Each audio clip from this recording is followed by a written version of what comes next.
Three, two, one, and we're on. Ladies and gentlemen, thank you for tuning in to the third episode of the Door Unhinged podcast. If you're like me, you grew up on Congregate, you grew up on Newgrounds, on Miniclip, playing lots of free Flash games, Learn to Fly, Protector 1, 2, 3, and 4, Gemcraft, Bloons Tower Defense, and, of course, the Fancy Pants Adventures. Joining me today is Mr. Dr. Neo CF, and it's great to have you on here because I was telling the last guest that my brain puts people into different categories, you know. No, I still have trouble even like processing the fact that anybody cares to interview me about anything. Like it's fun, you know. I can I'll sit and ramble about Flash games and my own thoughts on games forever. So Yeah. if you give me the space, I will definitely. It's just fun, you know. I did a panel at PAX East right before the this whole mess hit. Yeah. And I don't know what's gonna get censored, so I don't know. People are being weird on YouTube with this, but yeah. So it was the last big gaming event before things started getting canceled, and so everybody's elbow bumping and whatnot, which is the last time I went to PAX. The same thing happened with just a bad strain of the flu, so it's kind of a deja vu. But I was on a panel over there about the importance of Flash games, and I just think it's not something that people talk about enough. And so, yeah, any chance I can reminisce about the good old days, or talk up some of some other artists that I enjoy or anything like that, No, I'll gladly take it. no, you're just going to be silent and I'm going to talk the whole time. If Oh, that's great. okay. All right. Well, I'll sign off. Just send me a Okay. No, man, I miss it. You got people complaining about game droughts, where they're like, "Oh man, nothing new has come out in a couple months." I'm like, here's the thing: I could never play a retail game again. If I spent the rest of my life only playing Flash games, I would probably have a semi-decent diet of games. There's some really good games out there. I don't. I don't want. Well, okay. So the actual talk we did, because I feel like I'm going to say a lot of the same things over again, but it wasn't recorded, so that's fine. Oh no, And I've been no, it's meaning to. fine. So Yeah. anything So you've I've said on been. other places, you can feel free to reiterate that here because I know you're Yeah, passionate about it. I've been meaning to, like, I wanted to just make a video kind of going over those things because I think some of it's just really important. And but I'm really lazy and things have been so weird lately. So you're making me do this, so that's great. So Oh, it's nice to have that push if for anybody sure. wants my thoughts, I'll link them to this video. But man, nobody, as I said over and over again, nobody understands how big Flash games were. They just Mhm. don't. And for me, that sucks because publishers don't get how big Flash games were. So, they're like, "Did you make Fortnite?" No. Okay. Well, moving on. Yeah. Did you make Angry Birds? No, I made a game that actually was played more than Angry Birds up until a few years after. Like, Yeah. but a lot of people heard of it, a lot of people didn't. And those But numbers, even if those numbers are incredible, they aren't as good because those numbers are on Congregate. They're not on the Epic Games Well, Store. They're just yeah. they're everywhere. The numbers, it's a few million on Congregate, a few million on Newgrounds. But you got to think about it's international. It's all these little sites that grab the game, and everybody wanted to have a portal, or just friends wanted to share games with friends, and we were getting tons of plays from all over the world. I guess places where they didn't even sell consoles at that point, and it was just, you cannot beat the accessibility of Flash games. Yeah. And so Fancy Pants, all the series, I'm kind of guesstimating because Mochi went down a few years ago, but I want to say we have probably around 500 million plays, Wow. which, like, that sounds like a lot. And, I'm proud of that number. Like, that's insane. It's hard to even fathom Well, it sounds that like a lot, and it number. is a lot. Yeah. So, and one of the things I always say, like, back then, I was like probably after I launched World One, and we had a few million or 20 million or so, and I was just like, man, people love this game. I gotta make the next one. It was always my big thing. People like the Hmm. game. I gotta make a better game. I never felt like I really deserved it, so it was always kind of wanted to get to the next one. But at the same time, you'd see people on YouTube, and there was this mock interview for some stupid viral video on YouTube, and it was like, the interview itself was a joke, but the guy goes, your video's been seen 1 million times. How do you feel about that? You're a viral sensation. I'm just like, that's nothing. Like, games. I can point to a game that's had more than that you've never heard of, you know, and all You're these people are just. talking about the interview with the puppet? No, no, it was I'm not it was a bit of a dirty video. I'm not gonna say it. Oh, okay, that's fine. I'll link you up later. I'm gonna see if I can find that interview. It might even be quaint now because of how many hits YouTube does get nowadays. So it might be kind of like a funny blast from the past. But I just remember being like, I took it so personally, you know, all these kids getting on like Ellen and late night shows, and you know, your video got seen by 10 million people. It's like, oh, that's cute. You know, like it's because I hate like bragging about that, but like there's a certain point where I just start getting angry about it.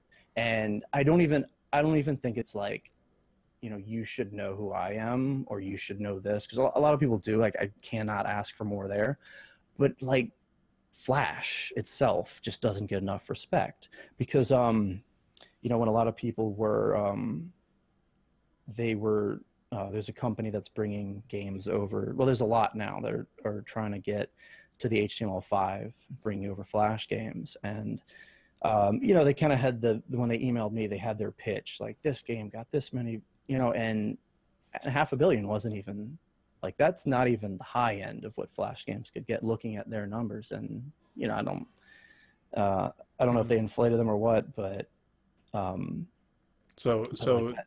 like I said, like 500 million is not even that much compared to what some just silly Flash games that were even more accessible. You know, that you only had to click things to play. Yeah, you can find patterns for why things get famous, but at the end of the day, a lot of the times people will randomly get stiffed. You know, someone could get famous for a game or for a work, and someone who did that same kind of thing first, or someone who did that same kind of thing better, will not get the same recognition. They won't end up on Ellen. Yeah. Well, that's the Angry Birds versus Crush the Castle. You know, somebody did it better, and then Crush somebody the put Castle birds got on stiffed. it.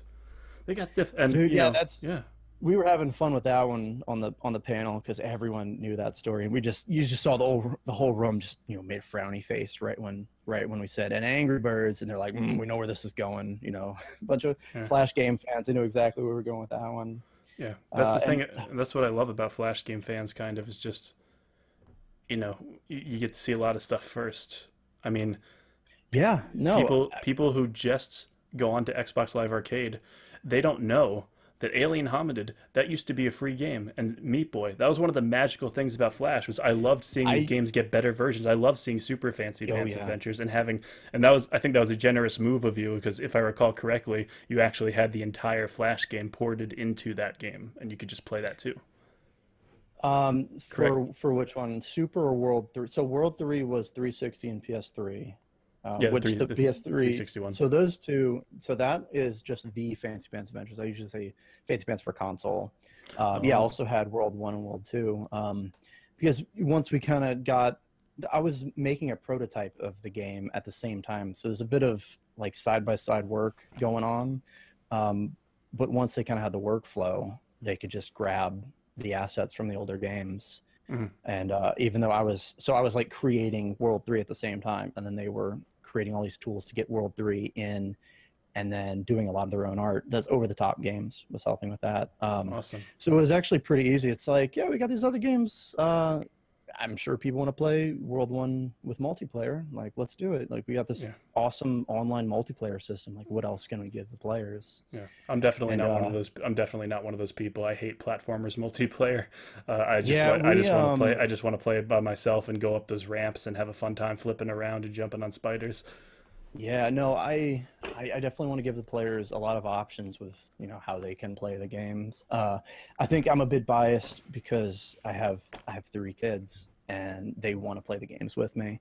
So for a while I was just making new things in the games that I could just play with my kids. And they're always like, Daddy, can we test Fancy Pants? And I'm like, yeah, no, you just want to play it. I know.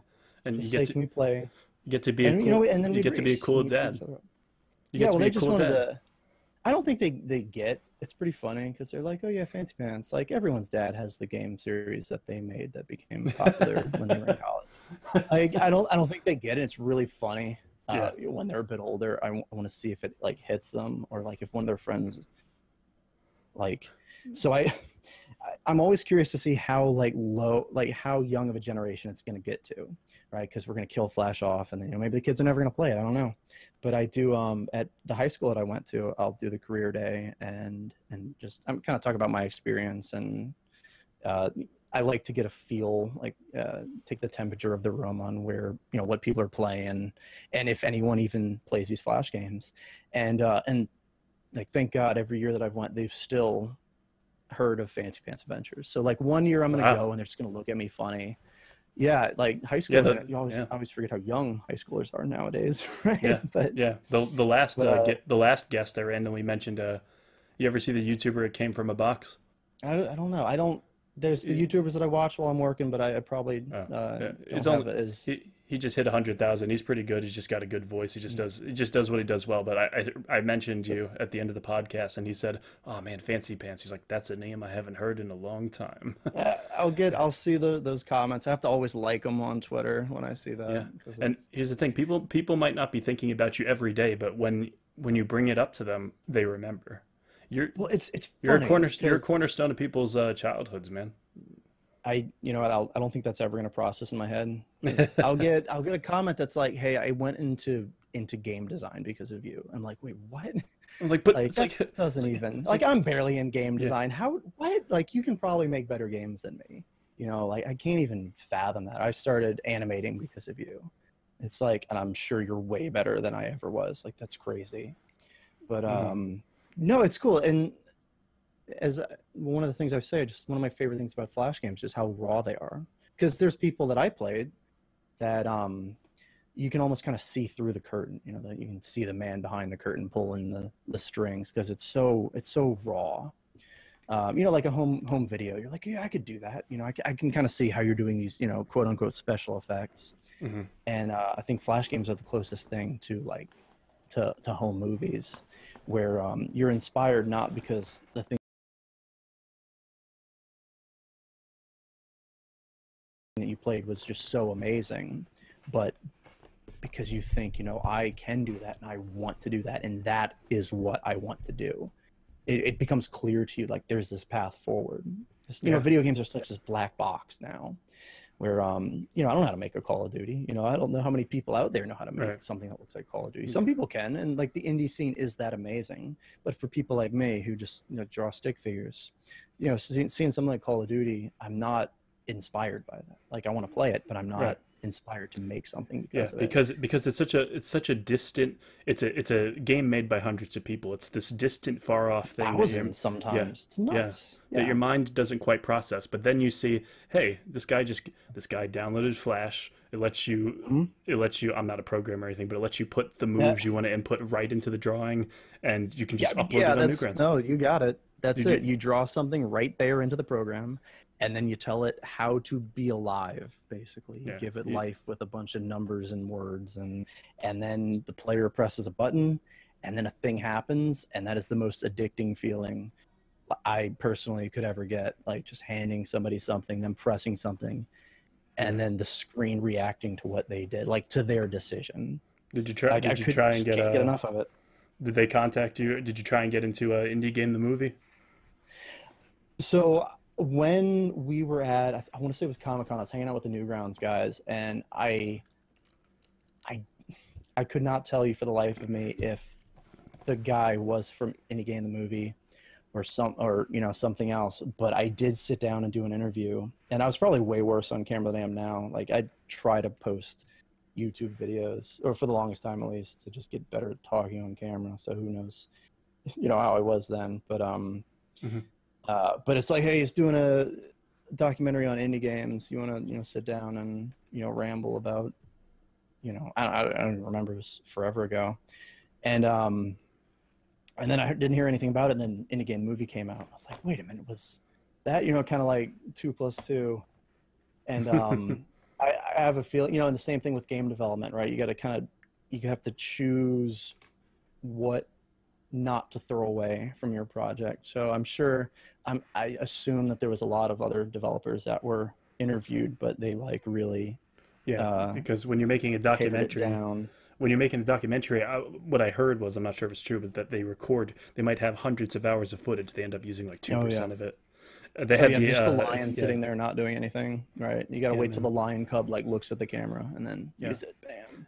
And Flash, you know, as even if Flash is on its way out the door, I think a lot of the spirit of Flash is channeled in just indie games. You know, like Yeah. it used to be. Remember when Game Informer and other publications they would mention when a game is like has an old school style? They don't even mention it anymore. My little cousin, when he plays games with me every now and again, he's only like 8 years old, and he doesn't even question when a game has an 8-bit art style. He doesn't go, "Why does this game look?" No, my Why does my yeah? oldest, who's my oldest is 8, and he goes, "It's got the squares." Like He that's says called he pixel says art. Like let's it learn looks your, like you gotta. Minecraft. Yeah, it's 2D Minecraft. No, but yeah, he looks at it and he's like, "Daddy, I can see the squares." I'm like, "That's pixel art. It's a decision." I try to. It's fun to kind of discuss things with them, and I kind of use them as my blank slate for testing. So I For try. They brainwashing. go, oh, what do you say? It's like, why is all the power ups in Mario alive? And I'm like, That's a that's well, a that's a creepy way to look at it. right. Well, I mean, it's a video gamey aesthetic, right? The Yeah. Banjo Kazooie games do that. The rare. It's kind of the Oh joke, yeah, they got but eyes on um, everything. right. So, and he goes, "Why do they have eyes?" And of course, he just immediately starts saying what he thinks because he doesn't really care what I'm not a game developer or anything. I haven't thought about this. He's like, "I think it's so that everything can jump around and move." And I'm like, "Well, no. I mean, think about it. They put eyes because it looks like Mario. You see a flower, right?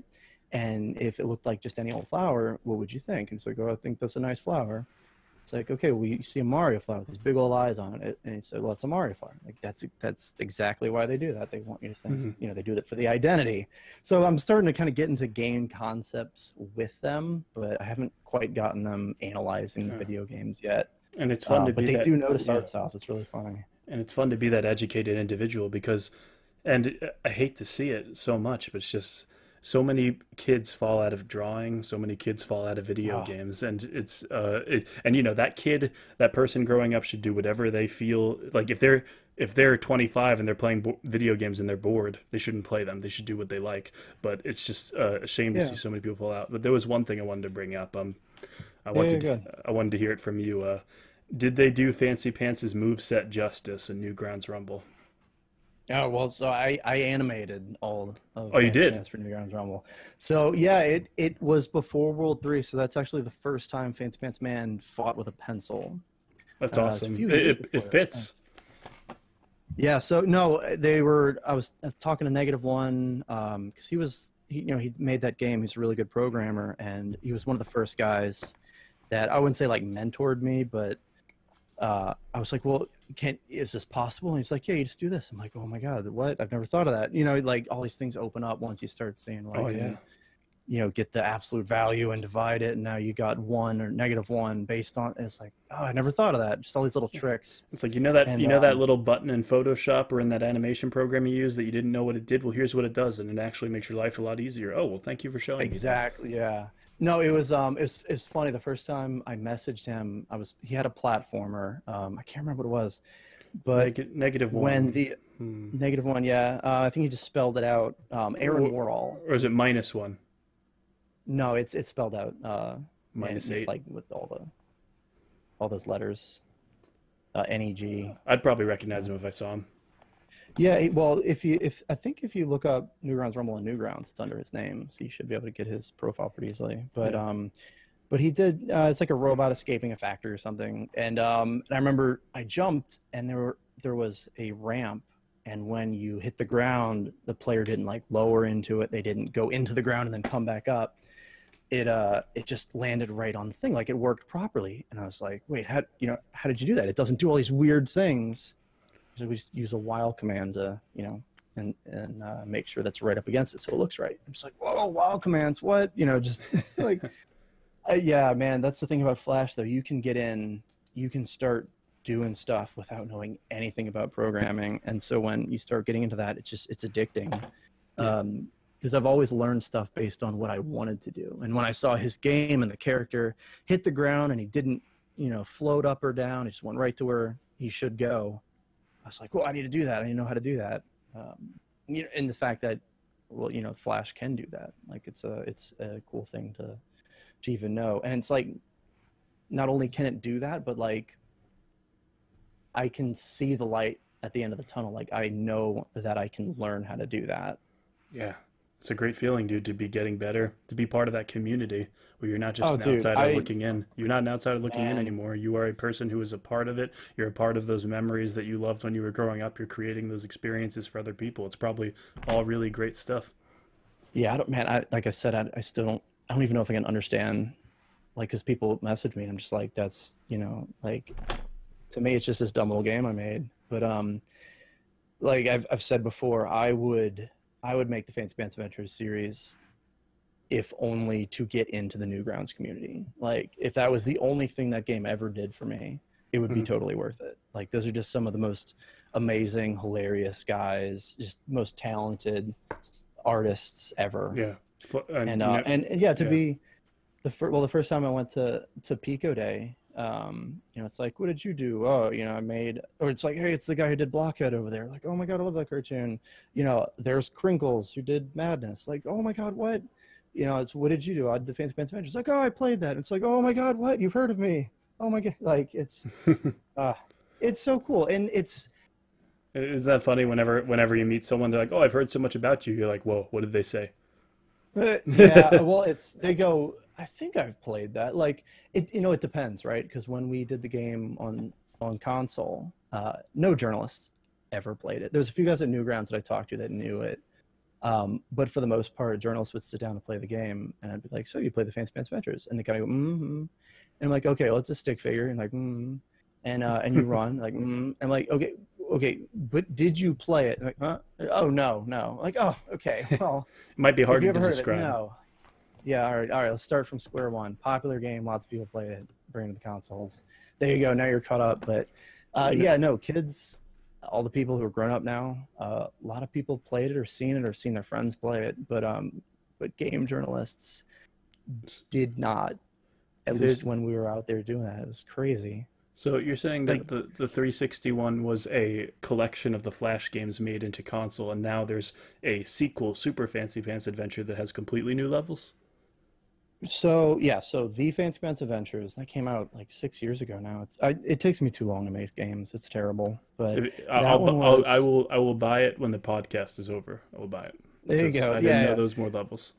I would have played them Yeah, if I knew. well, okay, so it gets a little confusing because we have kind of the premium versions, and then I don't want to turn my back on like the community and the Flash scene that made it even possible to get that made. So with the Fancy Pants Adventures, that was a premium game. It was only $10. I was really proud of keeping the price low, especially since it had online multiplayer. But then like about a year later, I released World 3 as the free online version. That was kind of like a director's cut, so it had some animations that were missing and little bug fixes, like the little things that I really care about. And now World 4. Could clean up. Yeah, and then so World 4, in kind of the same way, Super Fancy Pants came out. Of course, it has a different name. It's not just World 4 on Steam and mobile. But so Super Fancy Pants, and it's a bit of a soft reboot, and you can kind of see it in the beginning of it. But because the lore of Fancy Pants was getting too complicated. It had to be rebooted. Well, yeah, it's so deep. No, it's more of I wipe out half of Squiggleville with a rain that lasts a week straight, and I like kind of that mystery there. It's not even rebooted because there's like baggage or anything, but it's rebooted in that like we haven't really tried something like this before, where there's this story and this mystery, and the world is different because of something. And it's not deep, and most people probably don't even understand what's happening. And I kind of like that. You can get out of the game what you really want to. And if you ask me, I'll tell you what's really going on, but I'm not going to spoil it right now or anything. But so, Super Fancy Pants was the first time really like had a plot driving it forward, and I rewrote the whole engine, redid about half the animations just to make sure everything felt like kind of next generation. And then that was about 2 years ago. And so now with everybody at home and and I would like to think a lot of people looking for free games online. I broke up Super into World 4, but since the actual game's so big, now it's part 1, part 2, and part 3. It's pretty nice And of you to put part the 2, game up there, though. yeah, it's an interesting thing because we were talking about like, so Congregate, and I've worked with them forever. They published Super, and we were talking about having a demo for it, and it was, do we give them like 3 levels just so they can jump around and see if they like the platforming or not, but at the same time it started as this free online game where I feel like I need to give the players more, that if they can't afford it, or that it's on their list but they can't buy it now, or their parents won't give them the credit card number. I always feel like I want to give them a bit more, and so we kind of stalled at even having a demo. And so instead of that, recently I kind of revisited the ideas as having the parts online. And I'm not sure, I don't know if I'll release the whole game like that, because it's a good chunk of it, so it's way more. Yeah, it's still very generous, and you should be paid. You should be paid for it. Like it's a lot of work. I spent enough time telling myself that what I'm gonna make is gonna be good enough to earn money. That I don't mind saying like, hey, this should be worth something, because if it's just kind of my mentality. It's I want to make something good enough that it deserves. I don't want to trick you into paying me $10. I want to make something that is good enough to deserve $10. And updates after bug fixes, I was adding content to it, up until recently. There's a lot of people. There's a lot of people that come online that might be Fancy Pants might be their first game. And you know what my introduction to the internet was Sprite videos. I watched. You ever watch Rise of the Mushroom Kingdom? I believe that was like the big one, right? Because I think not Super Mario Brothers Z. That was a different one. Z. No, okay, that's what I'm thinking of. Or I saw both of them. That sounds really familiar. Super Mario Brothers Z. I definitely. Yeah. You know who Randy Solom was? He was a Sprite. So. Yeah, that sounds really familiar. Yeah, he was a Sprite. He was the first Sprite artist that I ever knew of. He was my introduction to just all those videos on the internet. He passed away, unfortunately. I just went on his website once after a decade. God. Yeah, no, he had like some complication with his medicine, but cornerstone of my childhood. And from those games, I discovered Newgrounds and Fancy Pants and all those other platformers. But I get so melancholy about that. I saw another Flash developer just tweet like that they were like, I have the strange urge to catch up with, people I don't know, done anything in 10 years. And, a lot of them, who was I talking about this recently? Might have been John Cooney. But it's like so many of them are just like real estate agents now. There's like this legacy, but then it just disappears. And one of my favorite webcomic creators, he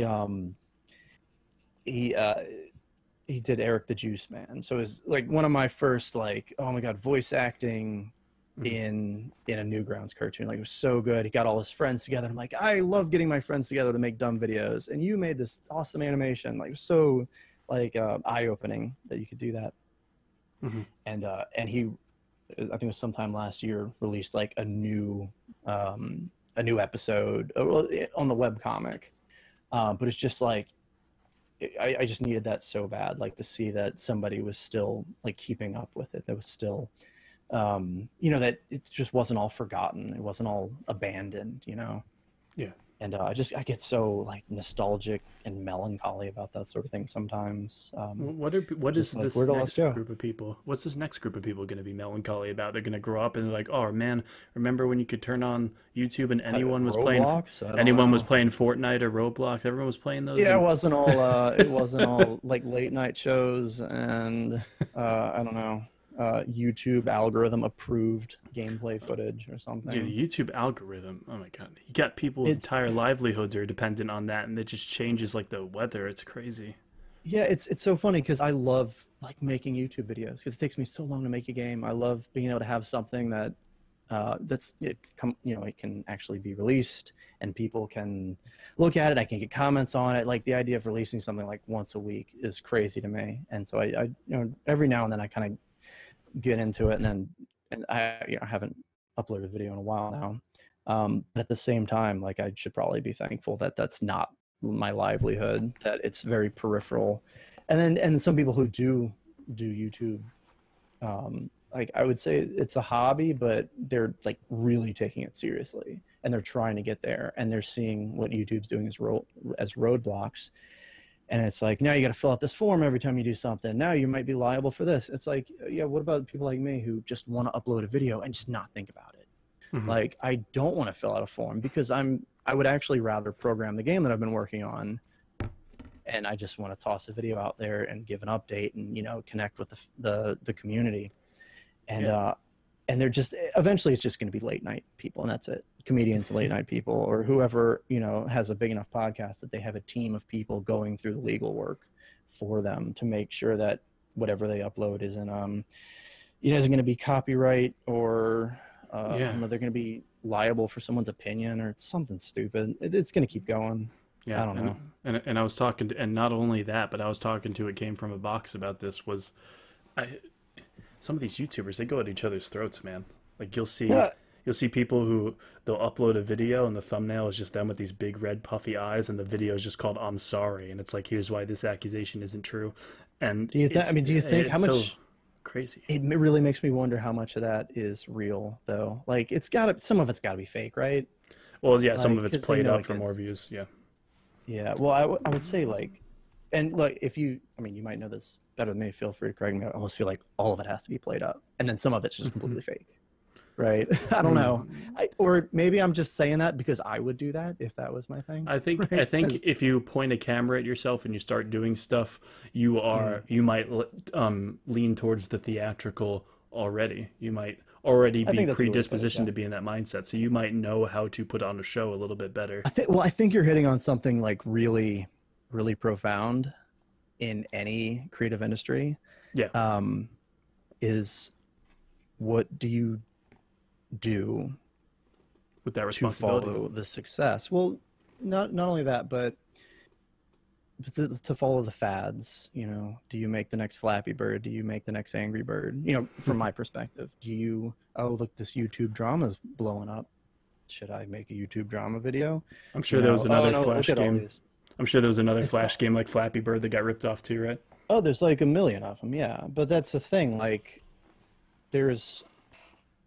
I have no will to do that, and I think that's why I'm not a hugely successful mobile game developer sometimes.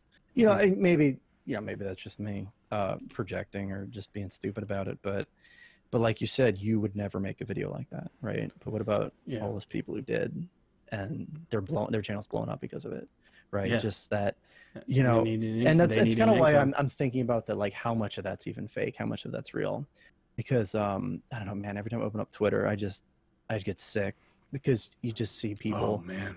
They see a trending thing and they just throw it into a tweet any way they can. Dr. Neo CF is over party hashtag is Twitter is trending. Yeah. And it's crazy. And it never makes any sense. They just had a GIF that they wanted to post and they ended up putting the trending in there. It's like, and I see a little bit of it with they're called hyper casual mobile games. And I feel like some of these are still quality enough that I'm not going to crucify the whole genre. Especially the ones that really float to the top. That's kind of where like Flash went, I feel. But you get these, I don't even know what it's from. It's like an email where it's like, this certain genre is up 20% and this player interaction is up 5%. Do you have this player interaction in your game? You know, you're no longer making what you want to make. You're following the trends. Yeah. It's like, I mean, it's the epitome of selling out. And I feel like that's not why most Flash developers made games. And I think that's why you don't hear from a lot of us, because we just didn't chase the trends. We just made what we want to make. Yeah, and it's a slippery slope, right? So you have those AAA tropes. So like, for example, the new God of War came out and I loved it. It was fucking... I still need it's nice and on sale, so I got my eye on it. Yeah, you got to get, even if you don't like the previous ones, I recommend getting it. It's very profound. It actually has character in it. But it has a lot of those AAA tropes. So, for example, I think God of War is just great as is. I don't think it needed an Yeah, yeah, open definitely. world. I don't think it needed a skill tree and all these items. But there was some guy in a suit standing over the shoulder of those designers, and he was like, Yeah. "You got to put this in." Now, on the reverse end, you have something like Death Stranding, where we're just gonna let the crazy guy do. We're gonna let the crazy guy do whatever he wants, and there's gonna be no business stuff. Well, now it's a glorified pizza delivery game, and it's got some powerful stuff going on, but it might not Yeah, be a game yeah, for everybody. So sometimes it helps to have that that level head just kind of in there keeping you bound. But yeah, on the other definitely. end of it, you have these games that are compromised heavily because they're putting in all these artificial systems just because they're popular at the time. Well, there's a thing to be said for a game being uncompromising, and this is kind of my design philosophy. Whenever people start going, "Why can't I press space to jump?" I'm like, because the game's not made around that, and if I made it around that, it would be compromised. Like, or Really? they want customizable buttons, and it's like, uh, there's an identity to games, and if Mm. you can find that identity and you can make every single decision you make on that identity, you're going to have a game that is like, it's something, I don't want to say unique because that sounds kind of cliche, but like How come you don't like when they can it's change the buttons?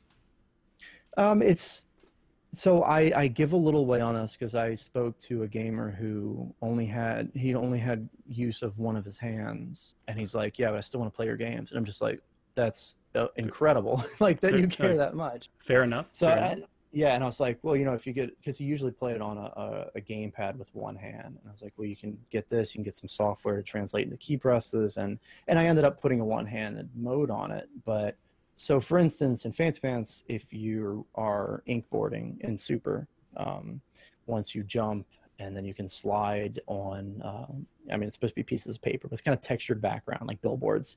Mm. You have full control of where you can go, and you have to hold jump to engage it, and then you have the 8 degrees of movement on, or if you have a joystick, it makes a bit more sense. You can kind of point where you want to go.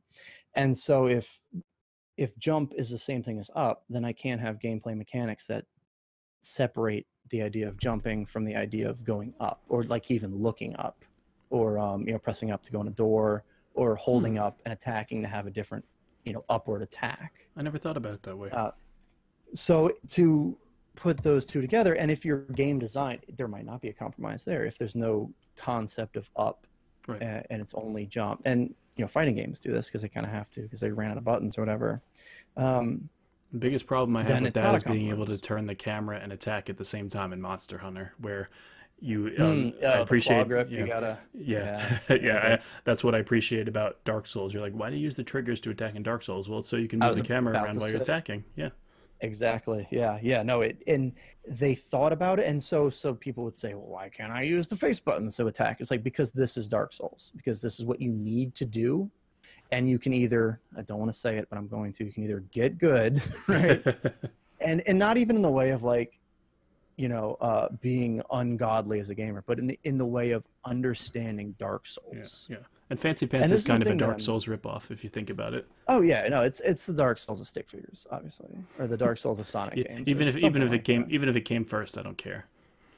That's just an Yeah, excuse. it's no, I mean, look, it's kind of on my bucket list to be called the Dark. One of my games to be the Dark Souls of anything, so I'll absolutely take that. No, and oh man, I could go in 5 different directions here. Let me try to back up there, but I feel like games can be uncompromising. It's like when Metroid Prime was like, no, you're going to push forward to move forward because this is the game that we're trying to make, and it makes sense. They built the entire game around that, and Mm. uh, and gamers, they can they can get really good at your game if your game is good enough, if your game deserves it. Players Yeah. can learn. Like, I remember being in college, and these people, like, they weren't gamers, right? They were going to frat parties and they were doing whatever, but they just destroyed Halo on Legendary because everyone was playing Halo.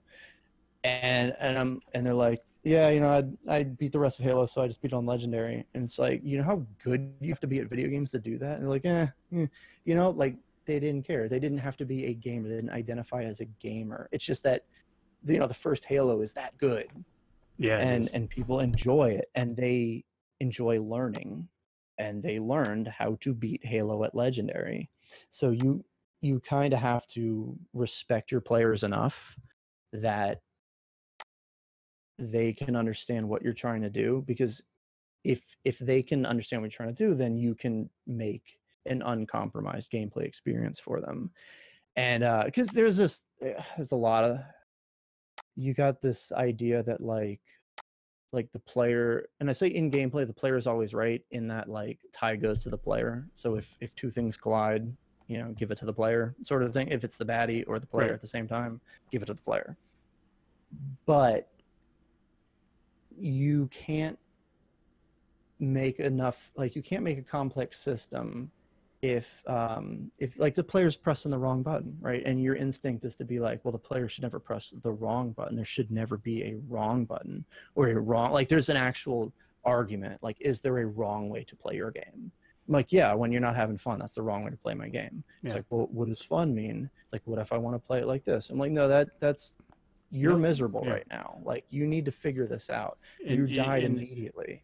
In a weird indirect way, I think one thing that I'm scraping from what you're saying is it's fun to have, even when your input is wrong, the game recognizes that. For example, if you go to the edge of the map in Hollow Knight and you press the right and you go right, even though you can't, you'll see Shovel Knight nudge to the right, even though he can't go there, he'll just nudge there. And it's like, hey, the game recognizes what I'm doing. It's not the right thing to do, but it recognizes it. There's feedback between me and the game that's satisfying. Like, you can duck duck in it. It doesn't do anything, but you can duck in it, and I think that's great.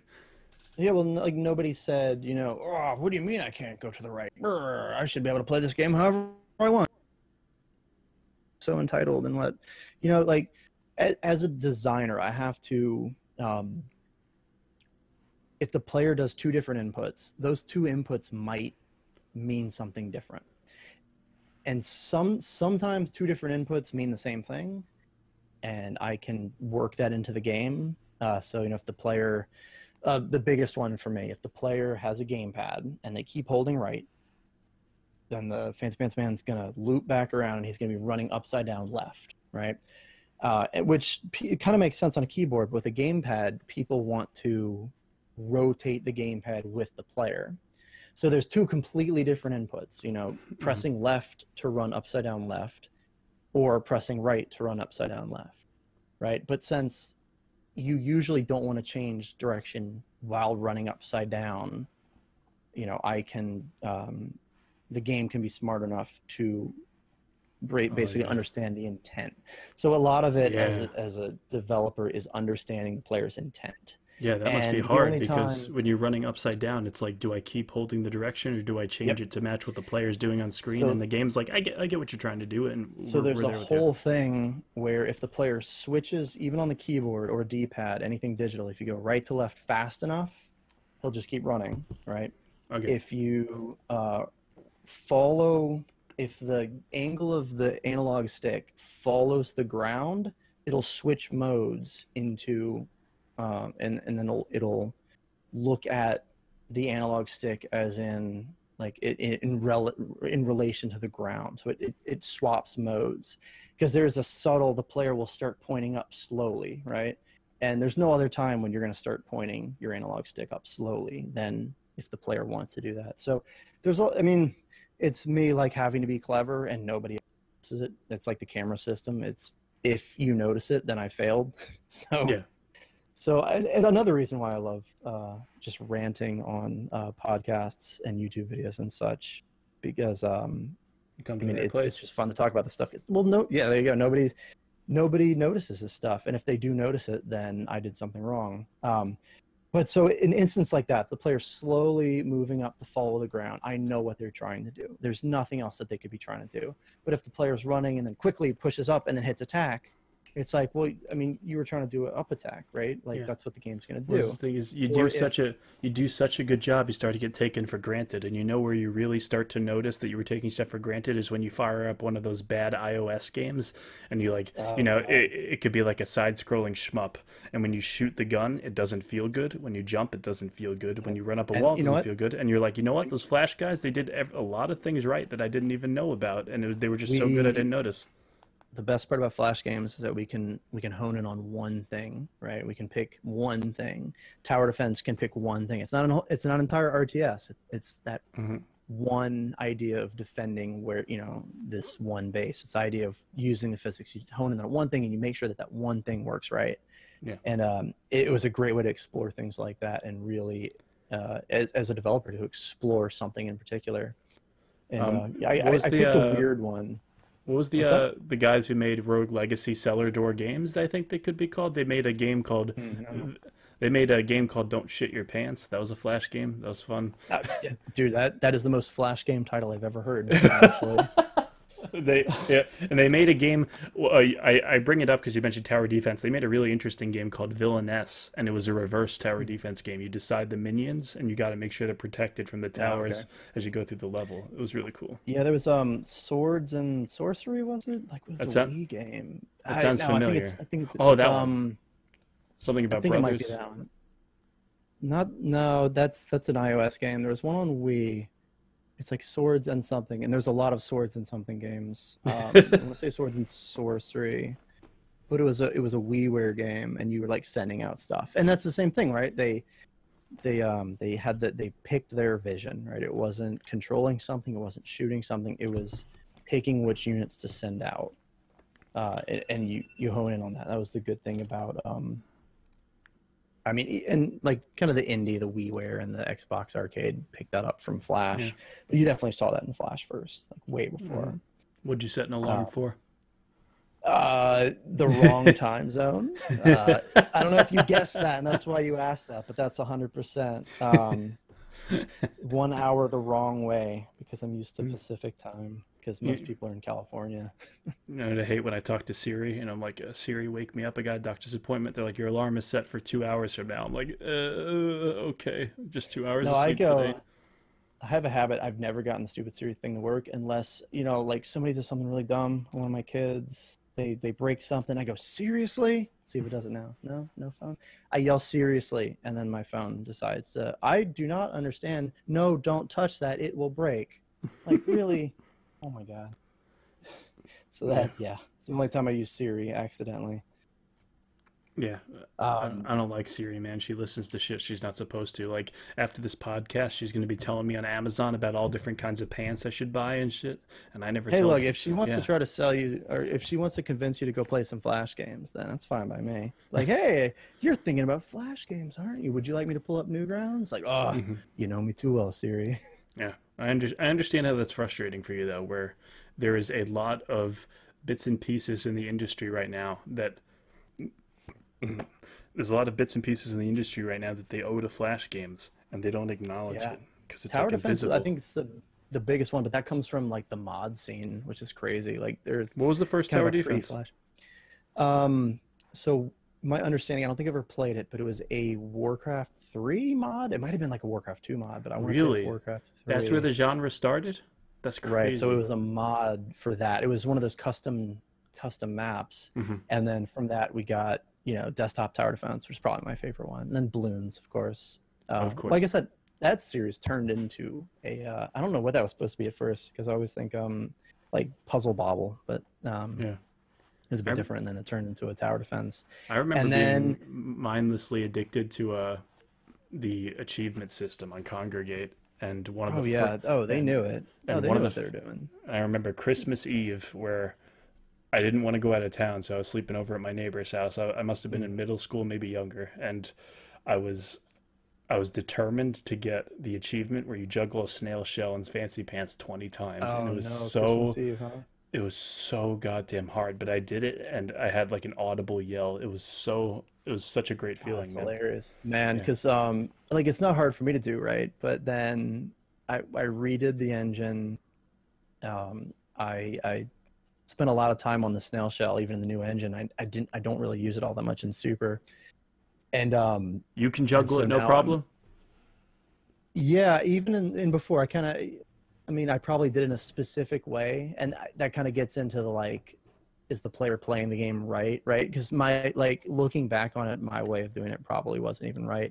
The main thing, here's probably the biggest tip: if you slide into it, it'll pop it straight up. Yeah, I think that was. I think I juggled that a bit. Yeah. Yeah, if you start to lose control of it and you slide into it, it'll pop it straight up, and then it'll help. Mhm. But then when you have the pencil, if you slash it upward in Super, it'll kind of do the same thing. So it helps you Yeah. control it. And there's a basketball mini game in Super that really shows it off. But yeah, in Super, I put a lot of thought into like if you're pressing a direction that influences the snail shell a bit, and then depending on where you hit it with your head, that kind of it determines the angle, and then it influences based on how fast you're going, where the player is, which way the player's pressing, and like all this stuff put together. And I think I got a nice sweet spot. So Yeah. I'm doing a remaster of World 2 right now. So it's going to be interesting to see Awesome. if Snail Shell Golf is going to be a lot easier in the remaster versus the original one. Um, yeah, and crap, what was I gonna say? We were talking about snail shells.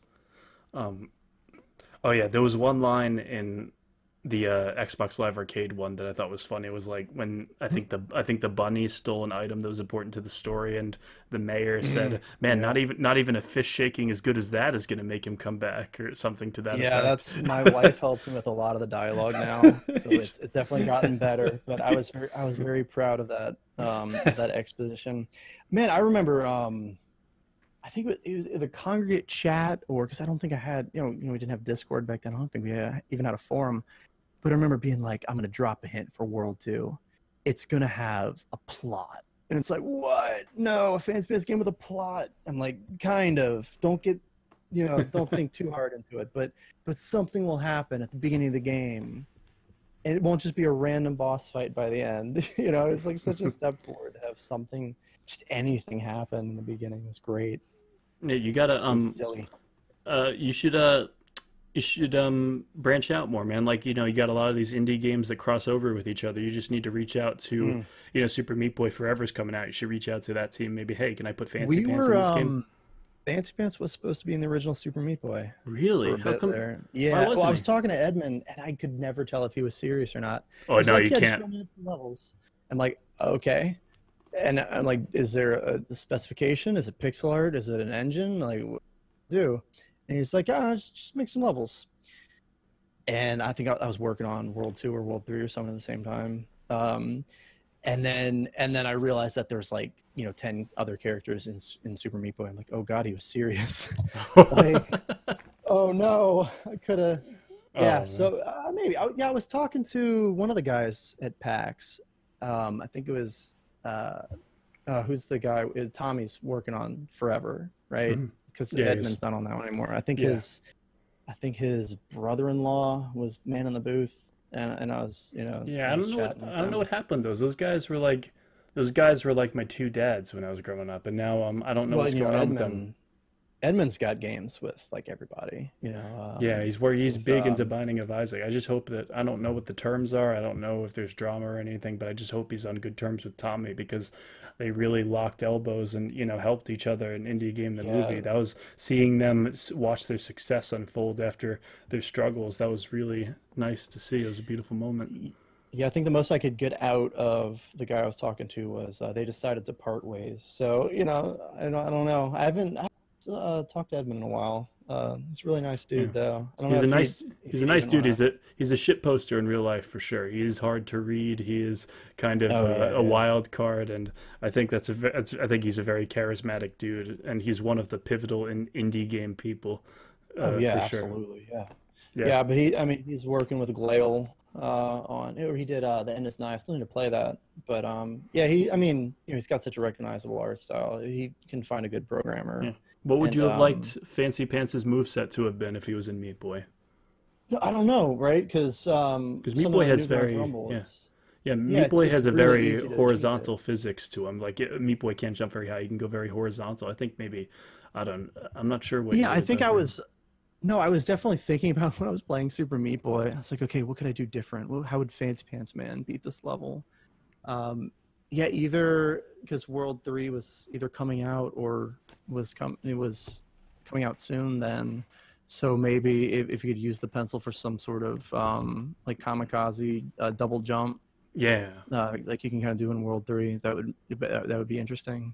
Hmm. But yeah, I try not to think about that too much because then I just get really sad that he's not that he's Oh, not in there. oh But man. yeah, I was pushing to get him in Brawlhalla at PAX. So see if that goes anywhere. That'd be pretty funny. I'll because I think contact. Yeah, literally I'll half of the contact him world's for you. population. Yeah, yeah, yeah. We'll see, but I'm pretty sure literally half of the world's population is in Brawlhalla right now. So What you got? you should be able to Hellboy and sneak in there. Hellboy is Lara there, right? Croft, John Really? Cena. Yeah, if John Cena's in Really? there, I think then it could be in there. Brawlhalla, Yeah, okay, like it's it's hilarious. what Brawlhalla. It's great that they recognized that there is a big community that likes Smash Brothers style platformer Yeah, games. I, I 100%. I just really don't like the art style. Brawlhalla is the one that's like Mm, 2D and it's kind of tweeny, right? yeah, it's a little puppety, but and Yeah, I've only played a little bit, but at what I saw at PAX, like Hellboy has like when they need to animate, he's got some really good animation. They have some fire effects yeah, that go on, yeah. so And they I definitely have some yeah talented people on there. yeah you could tell. I played it. You can tell that they love what they're doing and that they it comes from a bunch of people who are excited to make the game. But that art style, Oh I yeah, really do think that the art style kind of turns me off, and it's kind of a yeah. bias, I suppose. I'm not a big fan of like puppet animation in general. I can't. Yeah. I mean, let's probably Madness is the only one that's really done it well, and I Hmm. mean they just lean into it. They're like, all right, here's a fist, and it's just gonna fly around and hit things. You know, it's not. But then again, like it's got Madness has some of the best frame by frame special effects I've ever seen. So, Yeah. it's not a crutch, right? I hate when people use art style as Oh like as an yeah, excuse to do it things. happens all the time. It's Yeah, just my art the style. main one, there's this guy, somebody made like a very anime inspired Newgrounds thing. I wrote a kind of bad review, and I was like, dude, this is Flash. Like, up your frame rate. There's no reason. Like, you just throw some in betweens in there. It's so easy in Flash. You just hit a button and you kind of do a rough drawing and you got some more pictures. You can do it really quickly. It's not like anime where you do this hyper detailed cell drawing that took somebody forever to paint. And he's like, clearly you don't know anime. This was a stylistic choice. I'm like, no, dude, you can Uh, do better. Like, don't do that. There's something about it just using that as an excuse to make, because like, I don't know. Mm, I always, again, I like Flash is about exploring things. It's like, all right, what does anime look like at a high frame rate? Let's check that out. You can do that. You can have fun with that. You can experiment. You can try something new. Don't drop frames just because this is how anime is. Um, yeah, they got to be willing to yeah, listen, man. It is very tempting to see a bunch of imperfect projects and say, "Hey, I've been there. I want to help you. I want to tell you some stuff." But if they're not yeah, willing to listen, if they're going to retaliate as their first line of defense, it is not going to yeah. go well, unfortunately. I try to take that to heart too. It's like, I never want to, because I do a lot of things because I never want to say, the art's simple because I'm going for a style. Like, the art's simple because I can't really draw, and because I want to animate everything at 30 frames a second. Like, there's a specific reason I do that. And even for the next game, like, I'm kind of getting tired on leaning on what I can't do, and I want to get some really good background artists. I've teased a few things for World 5 that where that's a like concept, like where I want to go with things. And so, Right. like, I'm trying to take that to heart myself. It's like, oh, the backgrounds look terrible because they're supposed to. Like, no, they look terrible because that's about as good as I can draw, and we need to get a game out quickly. I would never say like, all right, that's the style. It's supposed to be like that. I kind of hate that excuse. What's it? What about outside of Fancy Pants Adventures? Do you have any other game ideas? You besides the I have a platform? few. Once I saw the like hyper casual really taking off, you know, I saw a link to like old arcade games. And I love like Metal Slug and even Bubble Bobble or Puzzle Oh my Bobble. God, Metal Slug is so goddamn good. I love Metal Oh, Slug. dude, the anime that's what, there is a group of artists that looked at pixel art and said, I do not care what pixel art's supposed to look like. I will make it as good as I possibly can. And they Yeah, just did whatever they wanted, and it is glorious. That's, yeah, they, everyone's, oh, pixel art's supposed to be low frame rate. Anime okay, look at Metal Slug and tell me pixel art's supposed to be low frame rate. yeah, Like, dude, yeah. you can't do that. When it So when good. it's like the NES on crack. It's like when you ignore those limitations, when you just go all out with it. You're like this. This is what pixel art can do. Oh yeah, there's no. I mean, it takes forever, you know. But I kind of like how Dead Cells did it. And oh, there's a game I wanted to tweet about it because there's a few games that caught my eye at PAX, and they were using kind of like Donkey Kong does. They were using computers to make pixel art, and I was like, I appreciate so much that you didn't just give this character 5 frames of run animation. It was perfectly animated, and like the way the wrists move, it wasn't just this like when you have a a rig, you can do it at 30 frames a second or 60 or whatever, and press that out to pixel art, just without thinking. Like here's a keyframe, here's a keyframe, and then just spit out some in betweens, and then you got 60 frames a second pixel art. But you could tell they looked at exactly where the wrist was going in each pose. Like they put some love into that run cycle, and I was like, dude, I appreciate your run cycle. You know And what's the guy's crazy? like, let me Yeah. talk to the animator, and I'm like, dude, yes. You know what's crazy Yes, is you do. in Metal Slug, I think you can shoot if you shoot your pistol 12 times, your character will reload as an animation, even though he doesn't have to do that for the gameplay. Yeah, It's yeah. just And all if you those little start touches. shooting again, they break the reload, and he'll just keep shooting. Yeah, Yeah, it's so exactly. good. I love Yeah, when frames that's get canceled out of or it's not required. And you ever play Metal Slug right, 3 and right. onward where they can get fat if they eat too much? I love that.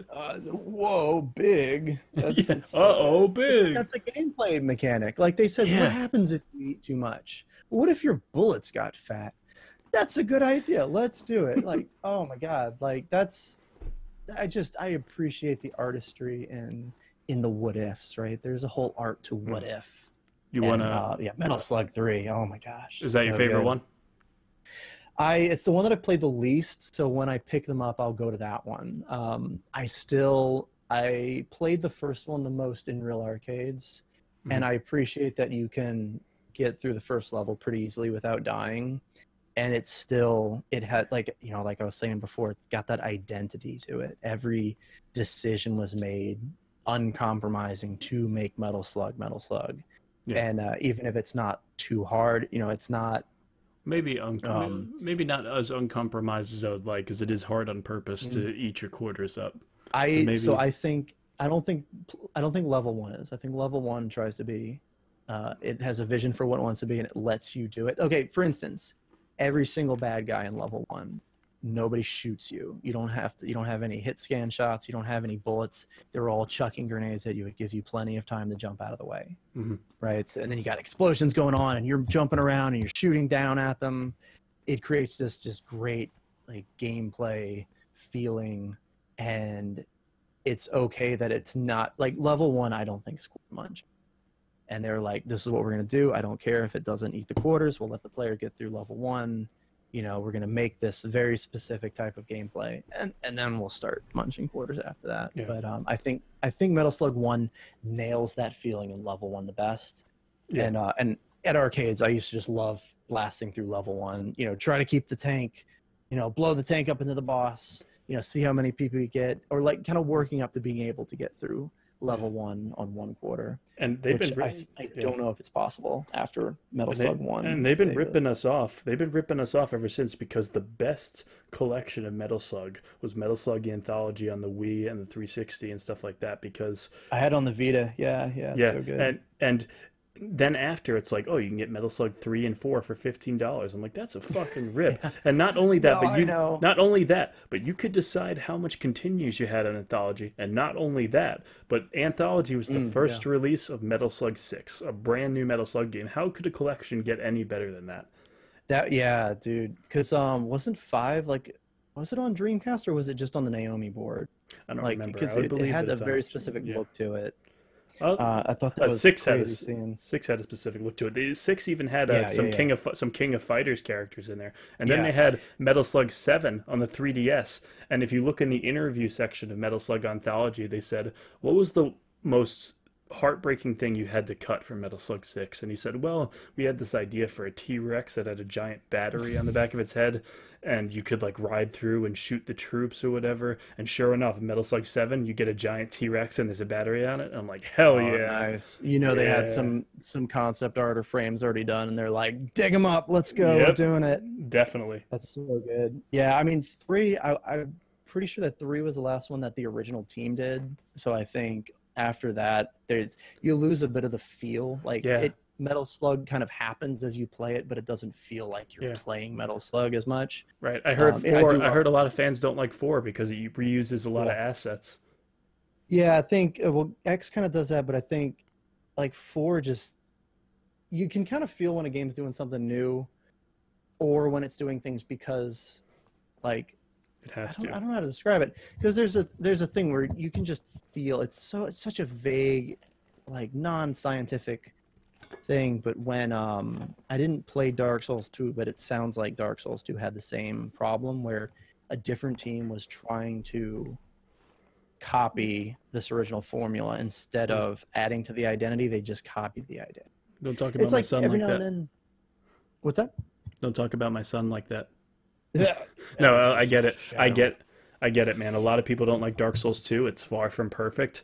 Personally, I Oh, love you a it. big fan? I Most haven't played it, so I don't know. most I just like to hear. they had something where like everything they tried to make it on this engine. They tried to make it look really good, but they couldn't do it. And they had to Yeah, I rescript. remember the Yeah, original they had videos to looked really good. Yeah. yeah, they had to scrap the whole game and redo it all in a very short amount of time. There is way too many humanoid enemies. There is a lot of problems. However, there is no Dark Souls game where you get a more interesting set of diverse builds. You know, when you play PvP in a lot of Okay. games and there's only 2 or 3 builds that dominate it, you play Dark Souls 2 today, you will see lots of different builds, so many interesting things. You could go back to previous areas you like and raise the difficulty by using bonfire aesthetics. Someone comes up to me, Okay. they say, I don't like Dark Souls 2. I'm like, you know what? That's a very good opinion to have. I understand. I'm just stupid. I'm stupid. Here's why you're wrong, though, right? Yeah, I'm just Yeah. stupid. No, no. Yeah, Like I said, I haven't played it. I got 3 recently, and got utterly addicted and just did nothing but play Dark Souls 3 for a bit. And people are like, "Where's Brad? I thought he, talked on the Discord sometime." I'm just now playing Dark Souls 3. Sorry. yeah, Come yeah. back next week. Dude, Dark Souls 3 So was that, good. yeah, dude. There's something to be said about Dark Souls ones. Oh my God, that's okay. A It's sentence. my game of the Uh, decade. It's my game of the decade. It gets ripped off so much, and it was a Yeah, well, really it's magical just their experience. the world. Like the first time you take the elevator and there you are in Firelink and you're like, whoa, wait, the world comes back into itself, and then you realize that everything does that, and it's just that's magical. There's something amazing about that. Yeah, it's Just seamless. the world. Yeah, it gives it such a tangible, real feeling. Like I never, it's such a real yeah, place. I never played much Demon Souls. My friends love Demon Souls. I needed to give it a shot because I love Souls-like games. I never really played Demon Souls much. Yeah, that's kind of on my radar, but my PS3 overheated not too long ago, and Oh wow. I just want to play some Storm, like the first one. I feel like it's the one that my kids would really like because you just crash and explode and you're in the mud and everything's chaotic. And so I'm really mad that I'm not able. And it was one of the ones that was the 60 gig backwards compatible, so we were Mm. playing Crash Bandicoot on it, and then it overheated shortly after, so Oh that was damn. fun. Yeah, some of those consoles sound like helicopters when you start them up. It's crazy. I will Yeah, say, I've been through 360s or 4. How many was it? I got one, traded in twice, and then eventually just bought the one with the HDMI. Yeah, I don't know. Yeah, I remember when kind HDMI. of Remember when HDMI became a requirement instead of an option? The Wii Yeah, U it's kind of let you like use color plugs. The Wii U let you use color plugs. That was so nice of the Wii U because that isn't a yeah, yeah. that's Nintendo when they were crazy backwards compatibility, but at the same time you couldn't 5.1 audio without HDMI. They didn't have Right. the optical. The optical was such a weird thing. I'm glad they finally got that all. Man, I remember getting a stereo, and I had to figure out which stereos could take an audio signal out of the HDMI and which ones you needed to also run optical, even though they supported HDMI. So it was the HDMI pass through and then the HDMI that they could process. And it's Yeah. like you had to figure out which one worked. It's just a weird teething of the industry. Yeah, they bust their ass for that. It's not just 1 or 2 lines of code that let you do backwards compatible. It is a lot of hard work and effort on their part to let you play those GameCube games on your Wii or let you play your Wii games on your Wii U. Yeah, no, it's cool because the CPU is kind of the same, but then the ATI card emulates an older ATI card, which is I don't know what any of that means. Yeah, well, the older graphics card, because so the Power PC, I don't know why I find this stuff fascinating, but the Wii U's Power PC is a 3-core overclocked version of the Wii's. And having Macs for so long, it's weird to even like say Power PC, again, but Mm. because that got dropped a long time ago. You ever have? But Yeah. no, You it's ever, just the GPU on the Wii U doesn't really resemble the one in the GameCube yeah. or the Wii, but it can emulate it at a hardware level, which something I think the Vita can do to the PSP, and what is it, the newer systems for the Super Nintendo, like not quite the SNES minis, but those, I forget the name of the analog something, they like emulate at a hardware level. It's really crazy. You're talking about that Game Boy thing that comes out this year, No, well, the one I'm thinking of, it's a the Super Analog Nintendo. I Pocket. think it's like analog. Yeah, it might be the same company. It's like Analog NT or something like Oh that. yeah, it's probably the same And thing. instead of doing a software emulation, the chip itself runs the same routines that the Super Nintendo's used to do. Oh. So it does the same thing. It can emulate it with, you don't have to have the same transistors or whatever on there, but it doesn't have any latency because of that. So Yeah. it's a really interesting thing. I hear I'm that just the Analog Pocket, it can play Game Boy, Game Boy Advance, can even play Neo Geo Pocket. There was a Metal Slug game on the Neo Geo Pocket that was pretty good. I need to catch say the I mean I have homebrew on everything that I own, right? It's Whoa, whoa. as a developer, like it's Do I have to yeah, I bleep don't that? know. Do I have to bleep that out so no I don't one know. comes to your house? There's something just fascinating about people just wanting to make games, right? I think they're on their way to your house right now to take that homebrew out. No, they're gonna unhack my Switch. That would Yeah, be terrible. yeah, they're coming. Your fate is There's sealed, man. I mean, look, as a developer, like I study older games practically. I need to be able to play those all the time. It's just Hmm. it's too good. Like it's This history is there. this is for educational purposes. I promise. That is the only Okay, reason. I think there's a legitimate argument for arcade boards though, because those things cost thousands of dollars, and Hmm. there's so many. Look, hey, if somebody wants to set up an arcade down the street with a bunch of Neo Geo games, then I'll have absolutely no use for Final Burn Alpha or whatever. Yeah, But they're not going to do that, so they I'll put can my they I'll can put let my me. I'll put my hazmat suit on and go down and play it. It's essential business. Yeah, I mean, to an extent, right? Like it is my job to understand older video games, and there's only so many ways to play this anymore. Because I mean, look, like Capcom put in chips. Was it this what is it, CSP CPS 2 or 3, one of them, where if you change the battery, the chip died. So like unless you like swap out of, unless you do surgery on this board, your entire game will be deleted. The Oh yeah. ROM, not like your save file, Right. right? You're not going to just lose your save file. The entire BIOS that boots that chip has a time bomb on it. Yeah, and Like that's I crazy. hear the modding community says that to me about the N64 all the time, where you can take that thing apart, but you can't put it back together. It's very flaky. I don't know. I don't know that much about Yeah, the yeah. 64. Oh, I was just about to say the original Xbox has a battery for the timer, or for the internal clock that after enough time it just starts leaking everywhere. So it's basically a time bomb too. So Wow. we have this hardware that now is ancient, right? Our phones are hundreds of times faster than these old systems, and we're relying on them to be able to play what you might want to think of as just dumb games, but like Oh, they're they're not. the history of our industry. The Do original Halo, like you think that it's happens on a other lot? things. Do you think that happens a lot in the tech industry where like people take advantage of the uneducated, where they'll, I heard that the iPhone they'll put in just some stuff that breaks easily on purpose. Do you think that's true? Um, uh, hmm, that's a complicated one, right? Because Yeah. the Apple loves to put in just enough RAM, and they can do that because their software uses just enough RAM, right? Whereas Android just uses as much as possible. And Apple's very strict with their software. They tie, and this is what I like about their products, right? They tie the hardware and the software together very tightly. And so iOS 8 only needs 2 gigs of RAM, whatever. Okay, now we put 9 on there. Okay, we only have 2.5 gigs. but this system's going to take up 3. Now it's going to be really slow. So we'll let you upgrade, but it's going to be really slow. Okay, well, why didn't you just put 6 gigs like the Android phone did from there? Well, it worked fine. Okay, it used to, but now it doesn't.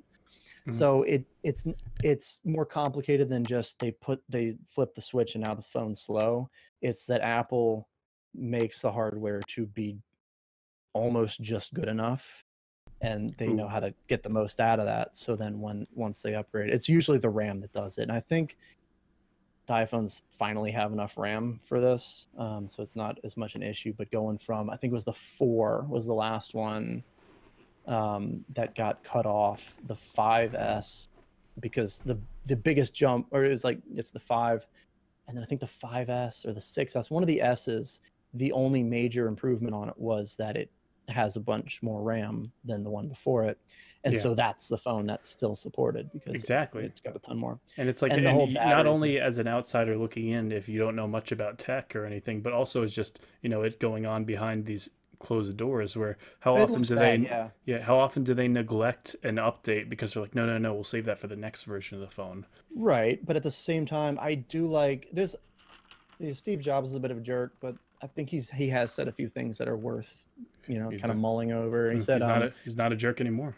Well, he can't be, but I don't know. Maybe Apple continues to be a jerk because of a few things that he enacted. I don't know, but I do like he said, focus is not choosing what to do; it's what not to do. And I think it's one of those things that you can use for anything, right? Sometimes that feature is just not good enough. And Nintendo and Apple have so many similarities. Yeah, I think Nintendo, there's so many things that they didn't do until it worked right. Yeah, and there's a few things that they only did once it kind of worked okay, and then they fixed it. Like I think the Wii motion control is probably the biggest one. It wasn't perfect, or it wasn't good enough until they had the gyros, but it was good enough to play Wii Tennis, but it wasn't really good enough for all these other games. Yeah. It wasn't incredibly accurate until the Wii Motion Plus, but it did the job to. Like, if you look at the peak of the Nintendo Switch sales, as far as stocks go, it is still, like, only about half of Nintendo's peak with the Wii. It's crazy. No, the Wii, and I think... No, I'll defend the Wii till the death of me, because... Oh, the Wii was great. Like, God, the waggle and brr. And I'm like, dude, I was in college during the Wii, right? We would play it constantly. You'd have a beer in one hand and the Wiimote in the other hand, and it was amazing. And girls would just come, because it was the first time girls wanted to play. They wanted to play Mario Kart. They wanted to play. Oh, so that's why you'll defend it till the day you die, dude. Oh yeah, no. Right, there's 2 guys. I'll never forget this. 2 guys, pretty good friends. I'd played Halo with them before. But they were sitting there talking about Halo. They're like, we're going to get a 16-player game, which also was amazing in college, having the LAN and being able to just hook up a bunch of Xboxes. But they're sitting there talking about, the next big Halo party that they're going to throw in. A girl that, like, they clearly were interested in a few minutes before, and then she, kind of wasn't really paying attention, so they started talking about Halo, as you do. And so they start doing that, and she turns over and she's like, oh, you talking about video games? And they're like, well, yeah, sure. She's like, do you have the Wii? And they kind of look around and they're like, yeah, he does, yeah. She's like, oh, do you have it in your apartment? Yeah, we have a Wii in the apartment. She's like, oh, can I come play? And they just look stunned. They're like, wait, did we just pick up a girl? Nice. Like, without doing anything? Oh, and no, it's just they blurred the line. Because I was staring at them from the table over, and they just looked at each other, and they're like, yeah, we got a Wii in our apartment. Like, come on over.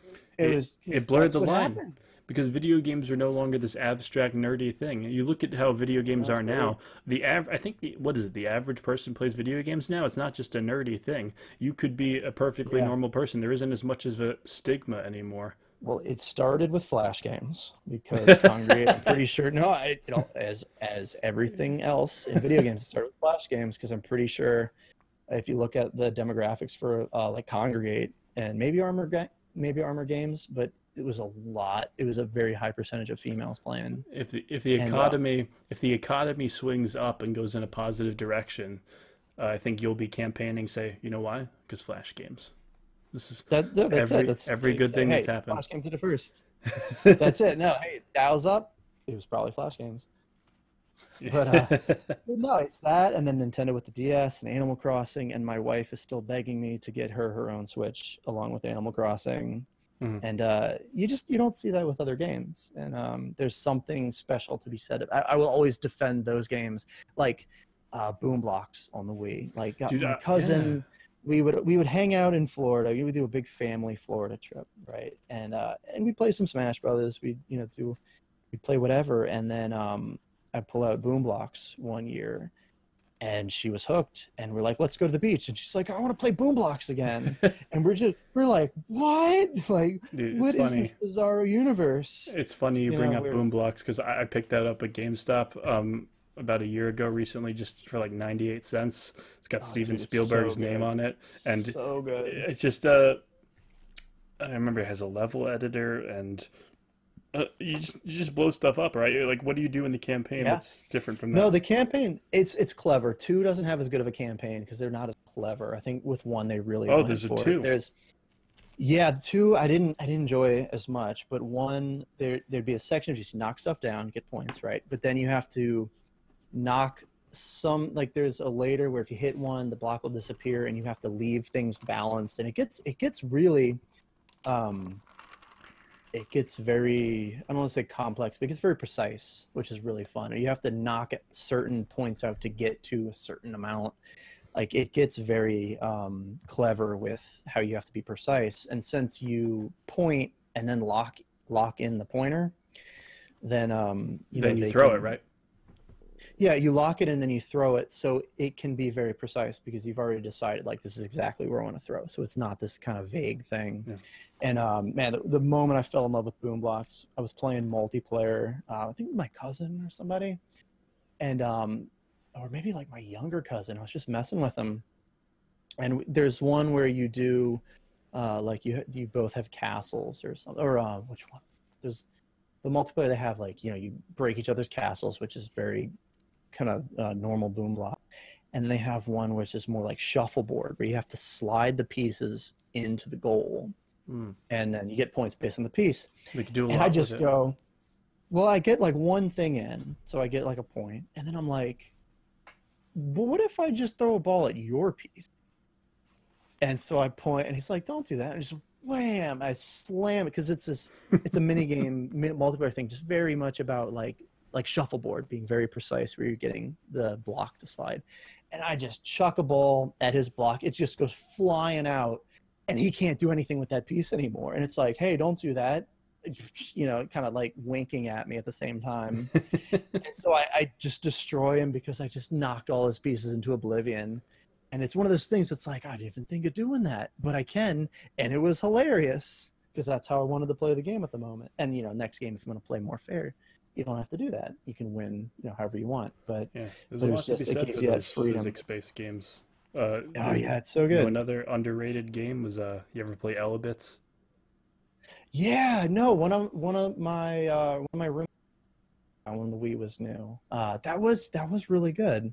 Yeah, I always it's thought they were going someplace like profound with it because of how like hype the cutscene graphics were. I thought they were going to go someplace really weird with it, but it it seems had pretty like these. normal. Yeah, it has the same artist from the anime Made in Abyss. It's like this really detailed art, but it was just like Yeah, this great physics-based game, and it just gave you. It spoke to an urge that's just as primal as killing another person in a first-person shooter. You just got to go inside yeah, this house and make a giant mess and find these creatures, and it got a sequel on the DS, the normal DS, where it was an RPG and you could find them, and that was fun too. And then it got a mobile game that's like impossible to find, and it got huh? like a special guest spot in this Konami dancing game because it's a Konami game. But Right, right. man, I really wish that game got a second chance, man. If there's like some group of developers that break off from that and make a Kickstarter game that's like Elebits and all but name, I would totally back that because Dude, I that's love it. that's always the hope. Like, hey guys, have you thought of Kickstarter? Oh, you want a Shenmue, right? There's an N Yeah, in there somewhere. I don't know. You want a sequel? You better go to Kickstarter. You yeah. want a I kind just of a hate Castlevania? Go to Kickstarter. I just hate when the big companies do it. We're just doing it to gauge interest. Shut the fuck up. Well, I, I think that's the secret with Kickstarter. Everybody's doing it to gauge interest. That's the thing. Oh really? And I was talking to because one of the people who she worked at was it Concrete Armor game? No, Addicting Games, I think. And she was head of kind of their games division at Kickstarter. And it's like, I'm like, a lot of people just use this for publicity, right? And she's like, I mean, kind of. It's like, do you discourage that? And it's like, no, I mean, they still get the funding. It works at the end of the day, right? Publishers see games that make, okay, because what, big Kickstarter, $3 million? That's not going to fund a AAA game. Really? Most indie games get about 50,000. Like, that's how many months of work? You're not going to get a game out of that. Like, if you're at the home stretch and you just need to get enough to like feed your family for another month and to get the game out the door, sure. But the amount that you can usually get in a Kickstarter is not going to fund a whole game. But at the same time, the value of the eyeballs, and this is the biggest difference between games nowadays and Flash games. Gotta get right back into that. It was so much easier to get eyeballs on Flash games because you threw that game out there and people either liked it or they didn't. Nowadays, you gotta figure something out. Either have a big company like Devolver, or what's the big indie guys now that like they know how to make a big deal out of things, right? They know how to get games in front of the journalist, or a viral hit on Reddit or a viral tweet. But Flash games, you put it on Newgrounds, it gets front page or it doesn't. Some people campaign for it, they'll send it around. It was just it was so much more pure back then. And nowadays, it's like, what do you expect? It's so hard to get a game recognized. Oh, look, a game got recognized on Kickstarter. Let's do a Kickstarter. Do we need the money? Kinda. Is it enough money? It's not going to be enough money. What if we get, 3 million eyeballs on it? Let's do it. That's enough to get a publisher. So it's weird. You can always, like, it's a blessing and a curse. Like you get your Shovel Knight, then you get there's that one MMO that people were working on recently, and when you look at the actual gameplay, it's much worse than what they actually show. I don't know. But stuff like I think it was Bloodstain I was looking at. Like, they made like 10 million. Like, I can make so many games for $10 million, right? And they go and they get a publisher and they get funding for another $10 million. And Bloodstain's still a little rough around the edges.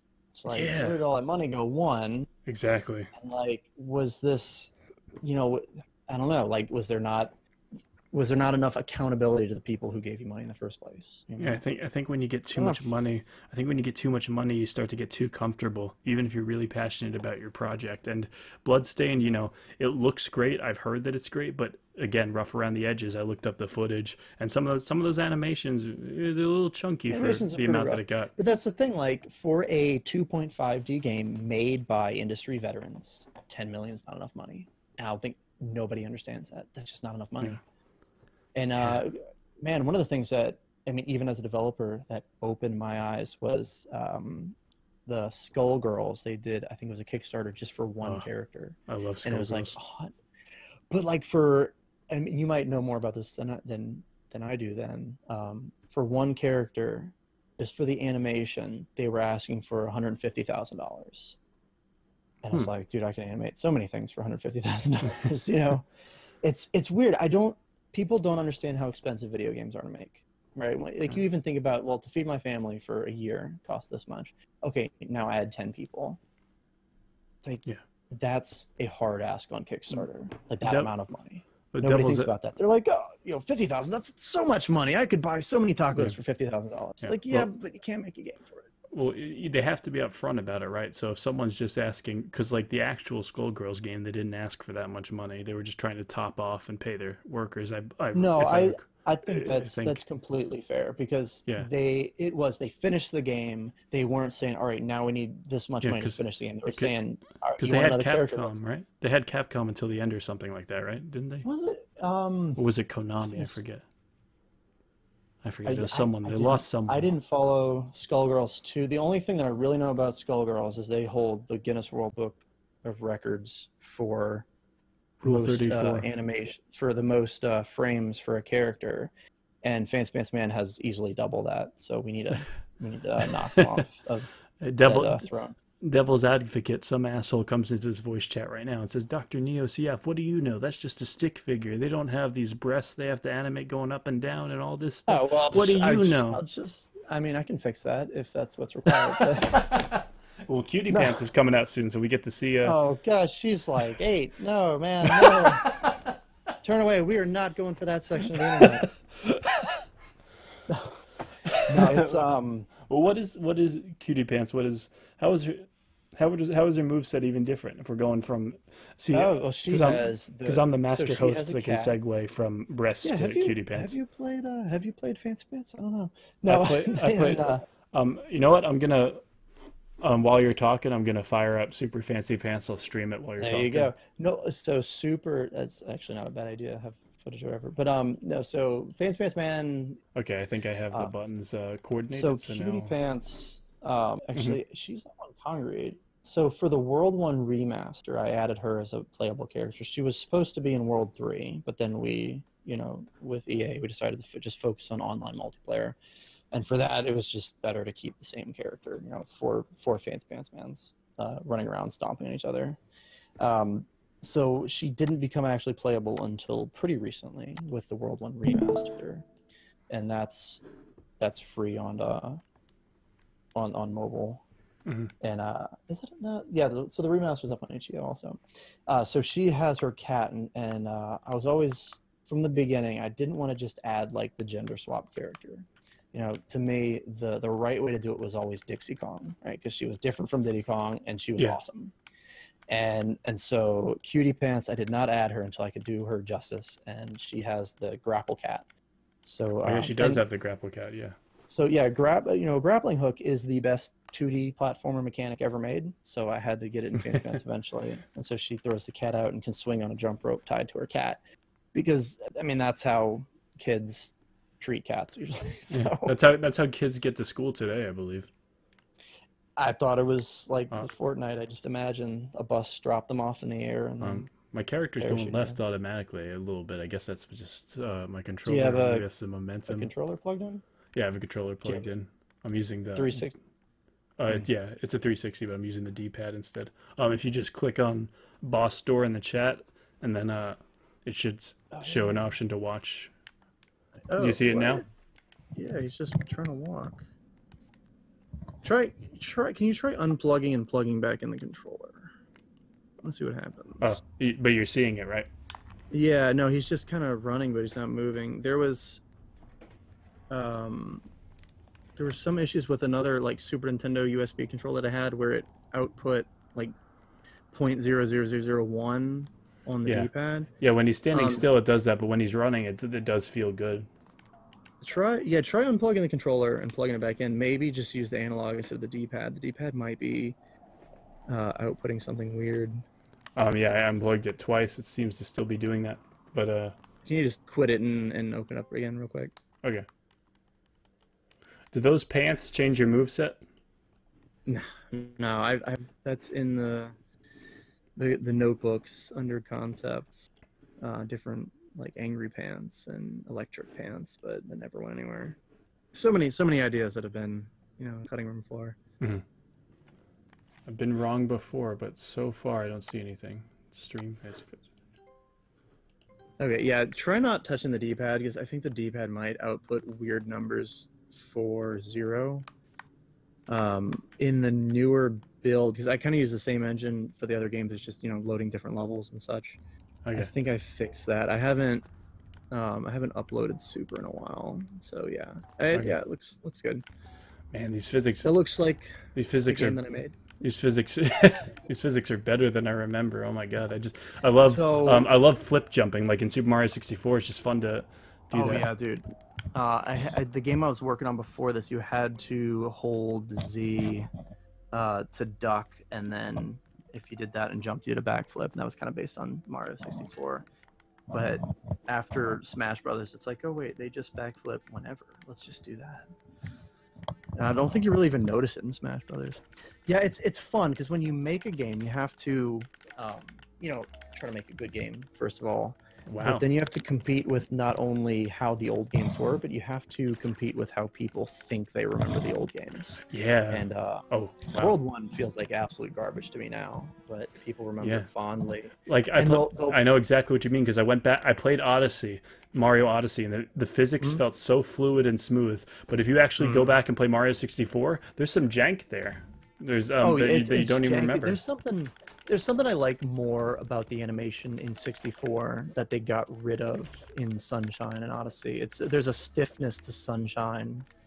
Like if you just do a backflip in 64, I feel like it feels so much better than a backflip in any other Mario game. Maybe it's like flow to it. I don't know. maybe it's because I love the physics in Sunshine, but maybe it's because in Sunshine the physics don't feel like they have as much weight. You kind of feel like a feather a lot of the time. Yeah, they're very stiff. It's funny because I know they were doing an interview with Miyamoto on it, and he said that they were tightening up 64's physics, and they kept making it more and more precise. But as they did that, they lost something, and so they loosened them back up to get that like not inaccuracy, but what the heck? When you interact with a game, there's a direct action and there's an indirect action. It's like Tiny Wings is probably the clearest example of it. You press the button. If you play Tiny Wings on mobile, the bird goes down. That's like this direct action. But the indirect action is this ramping motion that you do. And it feels so good to pull yourself down and set yourself up for a ramp. Oh, yeah. Which I'd still try to capture in Fancy Pants, but it's very obvious in Tiny Wings. So how does Cutie Pants' physics differ from normal Fancy Pants Man?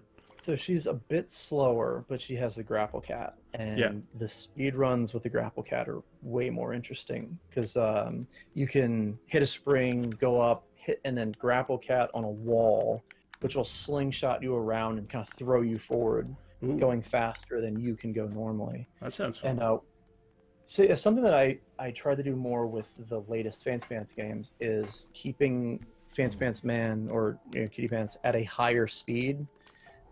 Instead of slowing them down to their max speed. So if you're able to go downhill or do something to make you go faster, you keep going at that speed, even if you're going uphill a bit until you stop. So you're trying to keep your own momentum. It's to emphasize that. Like, right, that's the one thing that that's a focus of Fancy Pants, and so I'm trying to make those game design decisions to reinforce that. Yeah. These pencil slashes feel kind of good too.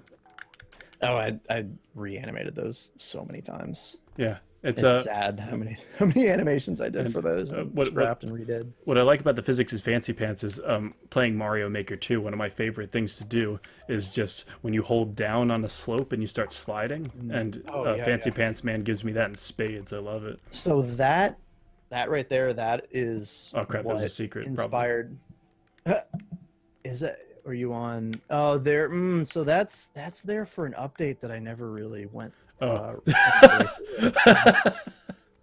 think it was on a beta branch, and then I accidentally uploaded it to the main branch. Oh, crap. So maybe that'll be something one day. I'm glad you were there to say that because I would have racked my head over that. Well, if you see an update to the Steam version, I would check that space again in the future. But yeah, so because a lot of people compare Fancy Pants Man to Sonic, and I only played Sonic a bit growing up. Like my friend had a Genesis, I had a Super Nintendo was my first console, got an NES later, an Atari, and kind of collected from there. But the first time I really played through Sonic was on the GameCube collection because people started comparing Fancy Pants Man to Sonic. So I was like, well, I guess I'll have to go buy some Sonic and see. So you played that in your adult life, the GameCube collection. You didn't play that as a kid. The only thing that was directly inspired from Sonic was the moving blocks in the first transitional level in World 1. So like as I was working, like, oh, you're making like a Sonic game. I was like, not really. Okay, let me go check out this Sonic guy. And so the one thing in Marble Zone, which is probably the least Sonic thing that ever Sonic'd in a Sonic game, when everything's moving back and forth, I was like, that'd be really cool in Fancy Pants Man because I'm trying to get the player to jump at certain times, and that might help, kind of enforce that. And so that's like the one thing that was really inspired directly from Sonic.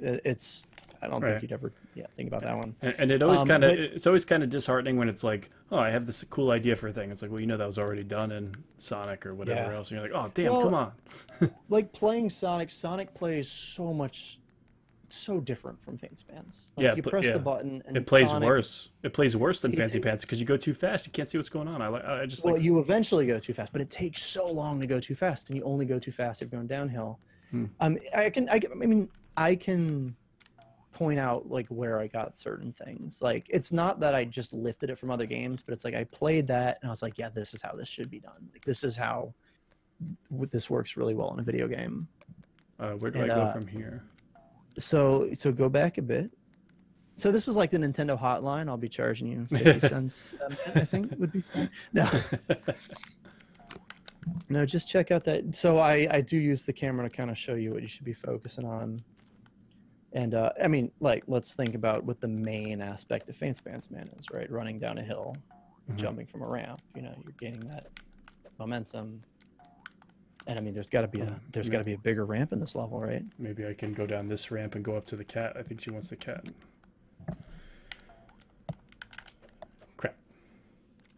But no, it's funny that you specifically mentioned. Is that a cat? There's a cat trying to say hi, Maro. Okay, yeah. Speaking of. So yeah, I'm like, is that a child coming into my door? No, I had the hole up in the bedroom because usually people are running around the house. Anyway, so being able to run without a run button and being able to hit a top speed pretty quickly is straight from Yoshi's Island. Like, oh yeah, Yoshi's Island doesn't have a run button. You can run way faster than I think anybody realizes. Whoa! Holy crap! That's awesome.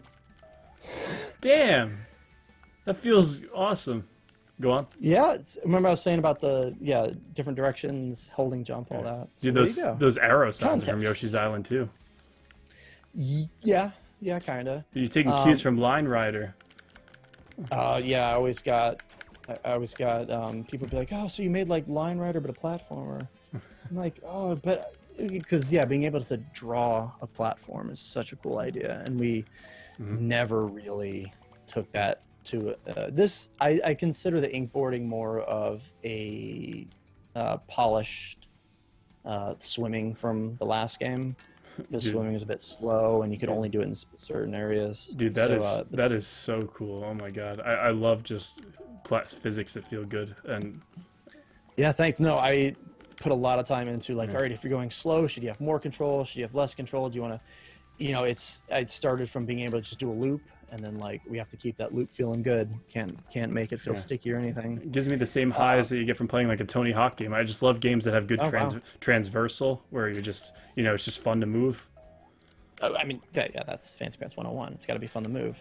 Now, my one rule for Fancy Pants, you have to be able to, no matter how much I clean up the physics or polish things, you have to be able to. All right, speedrun tip, hold up. Is it going to do it here? Or maybe it's just in the beta branch. I got to fix that. No, it should be here. If you hold up, it'll cycle through the dialogue. It should at least. Yeah, there you go. Yeah, you don't want to see that on stream.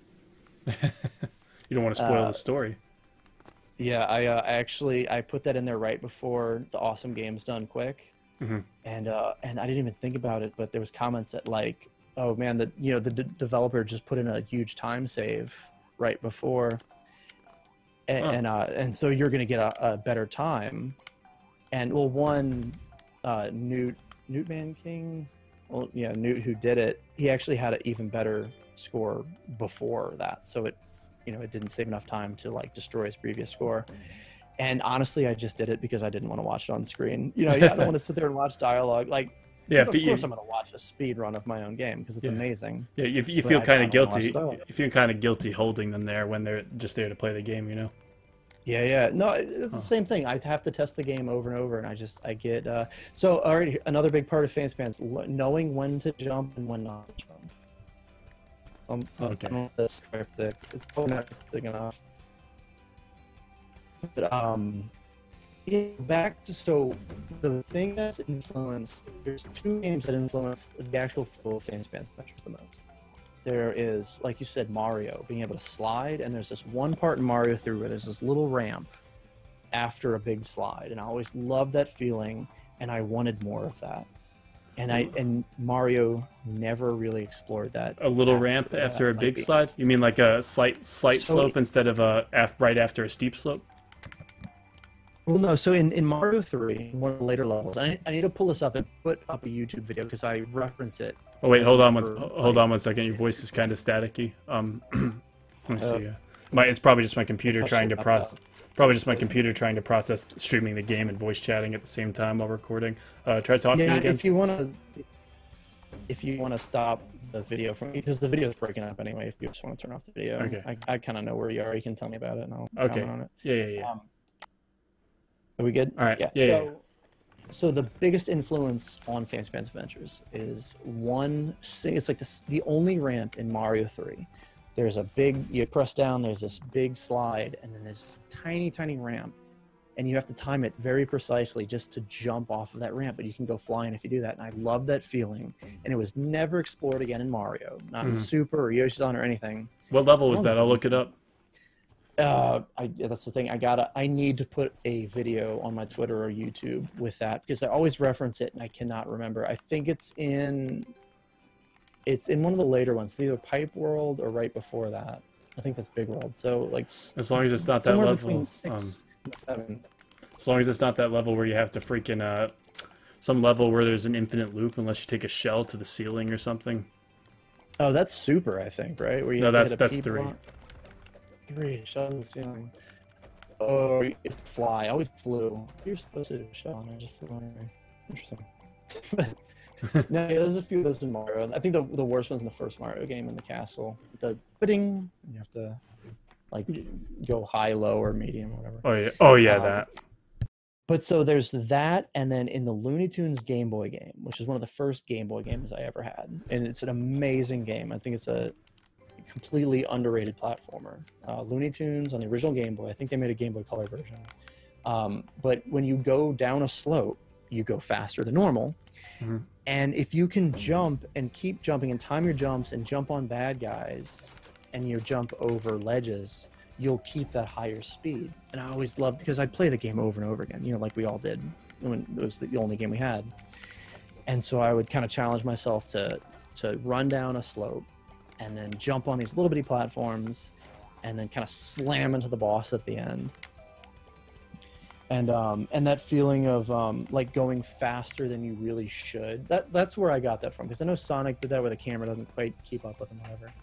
But where I personally got that from was Looney Tunes on Game Boy, and I need to do a playthrough of that on a stream one day. Yeah. It's funny because different physics work for different things, right? So you're playing Mirror's Edge, and Mirror's Edge, it might not have it might not achieve the same thing it would achieve well if it had as much fluidity and lightweightness as Fancy Pants does. You've played Mirror's Edge 2D, right? I have. That's not just Is that a game you made? Yeah, I made that. Oh yeah, that's probably why I'm subconsciously referencing it, because I did some research on you before I did this, and I remember seing Mirror's Edge. How does it feel to be contacted for like an official project like that? You get many host points for bringing Mirror's Edge up. Don't worry. No, I'm joking. I'm sorry. I'm trying to be a good host. I'm not sure if I try. It's getting a bit late over here, and I'm just rambling.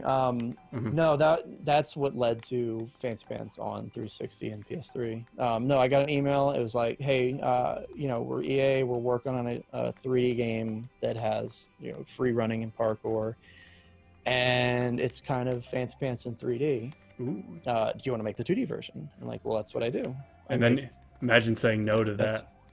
Yeah, I know. Like, nah, I don't want to work with EA. Was that DICE? That was DICE, right? Like, yeah, I don't want to work with one of EA's best studios. No. Yeah. No, the guy and from there came EA 2D and the Dragon Age online games. And man, I was hoping that would be as big of a deal as that was EA Big, right? The SSX. Yeah. When EA splits off, usually really cool things happen, because like SSX is just one of the best EA games, right? Yeah. And another person I really admire, they got contacted to make a game called Dragon Age Journey.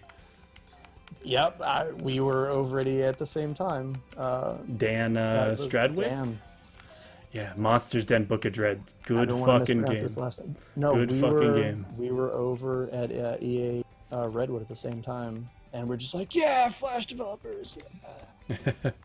No, that he is also look. There's nothing I can say bad about like any Flash developer. If you made a Flash game, you're probably a good guy. Like that's just it's this weird thing. Even if the way OJ the universe lines up. So OJ Simpson just has to make a Flash game, and then like he'll be good.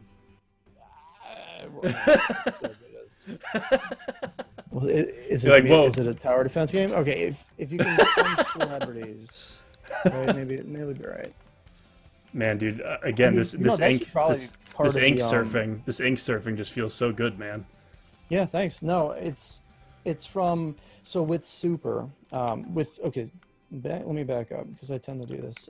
With World 3, after making 2 games, I started getting into like the throw the spaghetti at the wall and see what sticks, because I want to make each level kind of like a playground. But at a certain point, I started to lose focus, and swimming was one of the big new features, but it never really went with the running, right? Mm-hmm. So I was adding features, and in World 3, the fighting doesn't work with the platforming. It slows everything down. The swimming slowed everything down. Yeah, it definitely feels faster now. Yeah, so to replace the swimming, I wanted something that I could have anywhere that would not slow you down at all. You could, and honestly, at that point, I was looking at mobile runner games. Like, I want to be able to jump on a rail, jump on an ink board, run a bit, jump off that, hit an ink board, go up, hit a rail again, and really like chain these moves together so that each move built on the last one and felt correct coming out of the last move. Yeah. I didn't want these big these big paradigm changes. Yeah. Oh, I think I'm in one of these. I think I'm in one of these challenge rooms now. There was one thing I've been fixing to actually I completely forgot. There was one tune in the first Fancy Pants console game that was just so peaceful. I think it was the first level. There's just like this soft guitar medley, and it was just so peaceful to listen to. I listen to it every now and again when I meditate. Oh, really? Wow. Okay. Yeah. So do you know what theme I'm talking about? A relaxing one. So probably the second level, maybe. Let me try looking it up real fast.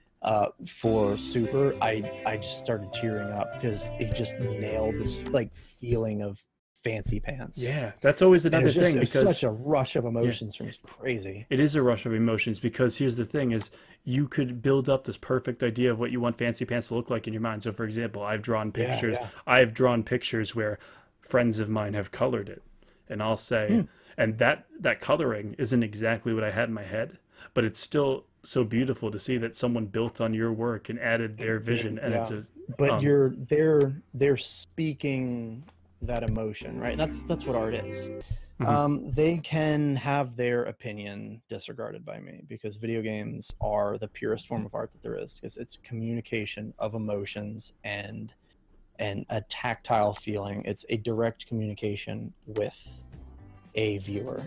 That's more direct than music. It's more direct than painting or anything. Oh, it's a collaboration of different mediums too. It's not only it's and absolutely. So I think one of the best examples is The Walking Dead Season 1 by Telltale Games. So not only do you have this kind of visual medium that plays out like a movie, but you can make choices. You can make choices that change it. It gives this whole new dimension. But the most important part of that is that those choices make you feel an emotion. It communicates an emotion to you. And, my go-to is always going to be Shadow of the Colossus. That game is built to make you feel emotions. And that's what art's for, right? That's all it is. And it's so much stronger because your choices, like you said, with Walking Dead, and your skill and your talent and what you've learned are the catalysts to doing things that make you feel these emotions. So it's so much more personal. And that's probably what I love about Dark Souls. The only reason you get through Dark Souls is because you've learned Dark Souls. Yeah. And so being able to explore just one new area is because of what you've learned as a player. And that's real, right? That's not a number. That's not an upgrade. That's not an artificial level up. It's you gaining more knowledge that lets you get through it. Exactly. Hold on one second. I think I might have found the theme. Yeah, go ahead and play it. I can tell you what song it's been inspired by, and maybe you might find a new band you like. Let's see. If it's the one I'm thinking of, I got a few recommendations. I think the final video is going to pick up all the stuff just because I'm playing it from the screen, but I don't care. I'm just trying to find it now. Ground theme, plotline, final step. Final Step's a good one. It's not the one I'm thinking of, though. Final Step. Is it? So there is Outer Squiggleville, which is a bit more relaxing.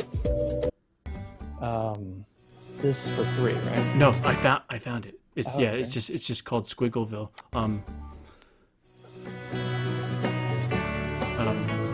on a second.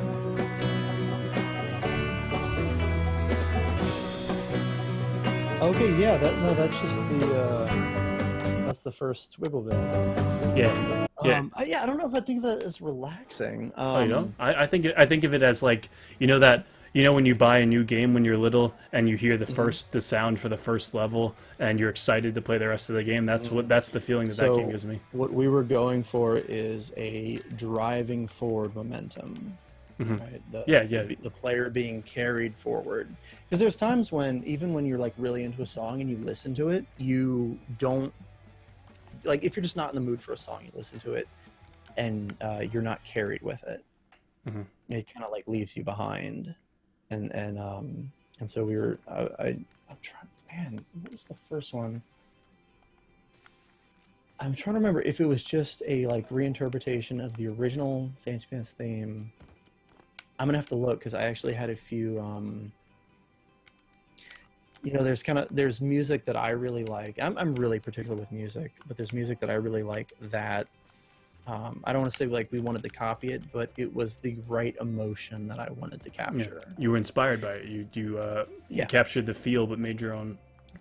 Yeah, I want to say that it would be a mix of the original Fancy Pants theme and very acoustic music, like early Guster. I think probably is the biggest influence.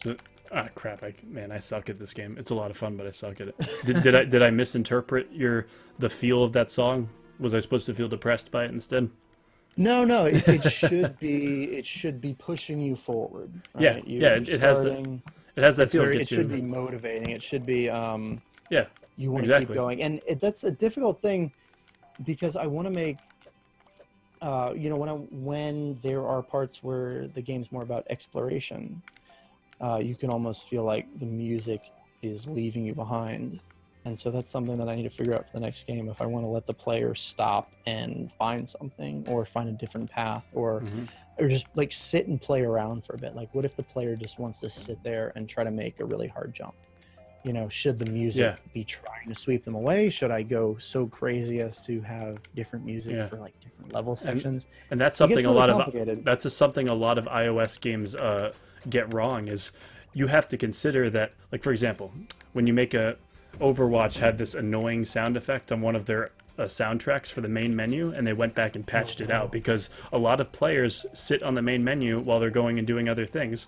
So you have to say, hey, it's nice to have this soundtrack that compels people forward, but at the same time, what if a player wants to spend a lot of time? We have to make sure this soundtrack isn't annoying to listen to over and over. We have to make sure it's long enough not to loop. There's a reason the music pauses when you're paused and doesn't just like play lower. And so I play the game almost constantly while I'm working on it. So there's always a very quick way to turn the music off because I don't want to get tired of it. And when I'm testing it, I usually turn the music off, or I'll put on something else in the background that's like new but still gives the same emotion. Just don't torture yourself, man, because remember what Phil Fish, Phil Fish, he's not a perfect human, but he's said a lot of things. Yeah, he's not a perfect human by any means, but he did say something that rings true, where in Indie Game the Movie, he says you work on one thing and you look at it for too long, you start to get tunnel vision. So, for example, one day you might wake up and you might say, oh, I drew that spider shitty, or oh, I did this one thing crappy, and you might just, if you're like me, maybe you don't feel this at all, but if you feel insecure, 100%. Yeah, you start to feel insecure, and it's so easy for your brain to forget all these good things you do. But what helps is to just have that second opinion, have someone over your shoulder that gives you an honest, review, and they're like, hey, you might feel aggravated today, but at the end of the day, you did make a good platformer. You did this right here, and you did this wrong here, and So Yeah, no, I had yeah. a pretty cool experience where the game that I probably haven't gone back to and tried in forever is Mirror's Edge 2D, because it's Hmm. it's kind of somebody else's game, right? Yeah. Which to me it means a bit less to me because it's not my game. Like, it's got my fingerprint on it, but it's not. Oh yeah, no. Faith isn't my character, basically. Yeah. It But must be interesting I to was do able though. to. It's fun because I want to bring my own thing. Even the dialogue, I read the dialogue, kind of not knowing what that character was like, but like what should this feel like if you're up on the rooftops and somebody's leaving you messages? What should that sound like? Like, it's going to be a bit how I write, and I'm not really a writer, but it's going to sound, it's going to have my fingerprint on it. I think it's the best way to put it. She's cute. She's not as cute as Fancy Pants Man, but she's pretty cute. She does. I mean, the hair, we can work with that a bit. Yeah, I know how much you love. I know you love how much his hair looks in the first Fancy Pants Man after all this time. Oh, well, yeah, the original one is atrocious. But no, well, yeah, going back to the original Fancy Pants, the hair is awful, and I immediately replaced it with World 2's hair, and that's what you're usually going to see.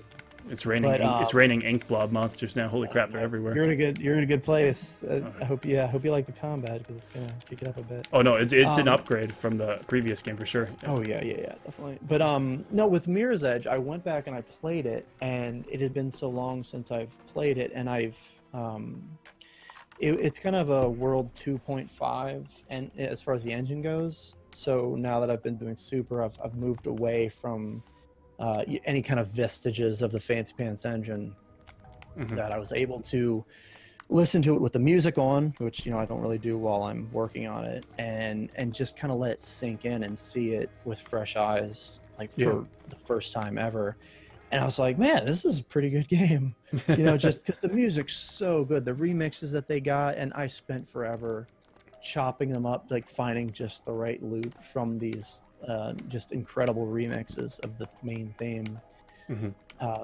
And it kind of sunk in, like, as the gestalt of the game, the music and the feel and the animation, and yeah, it was nice to just see like one of my older games with fresh eyes.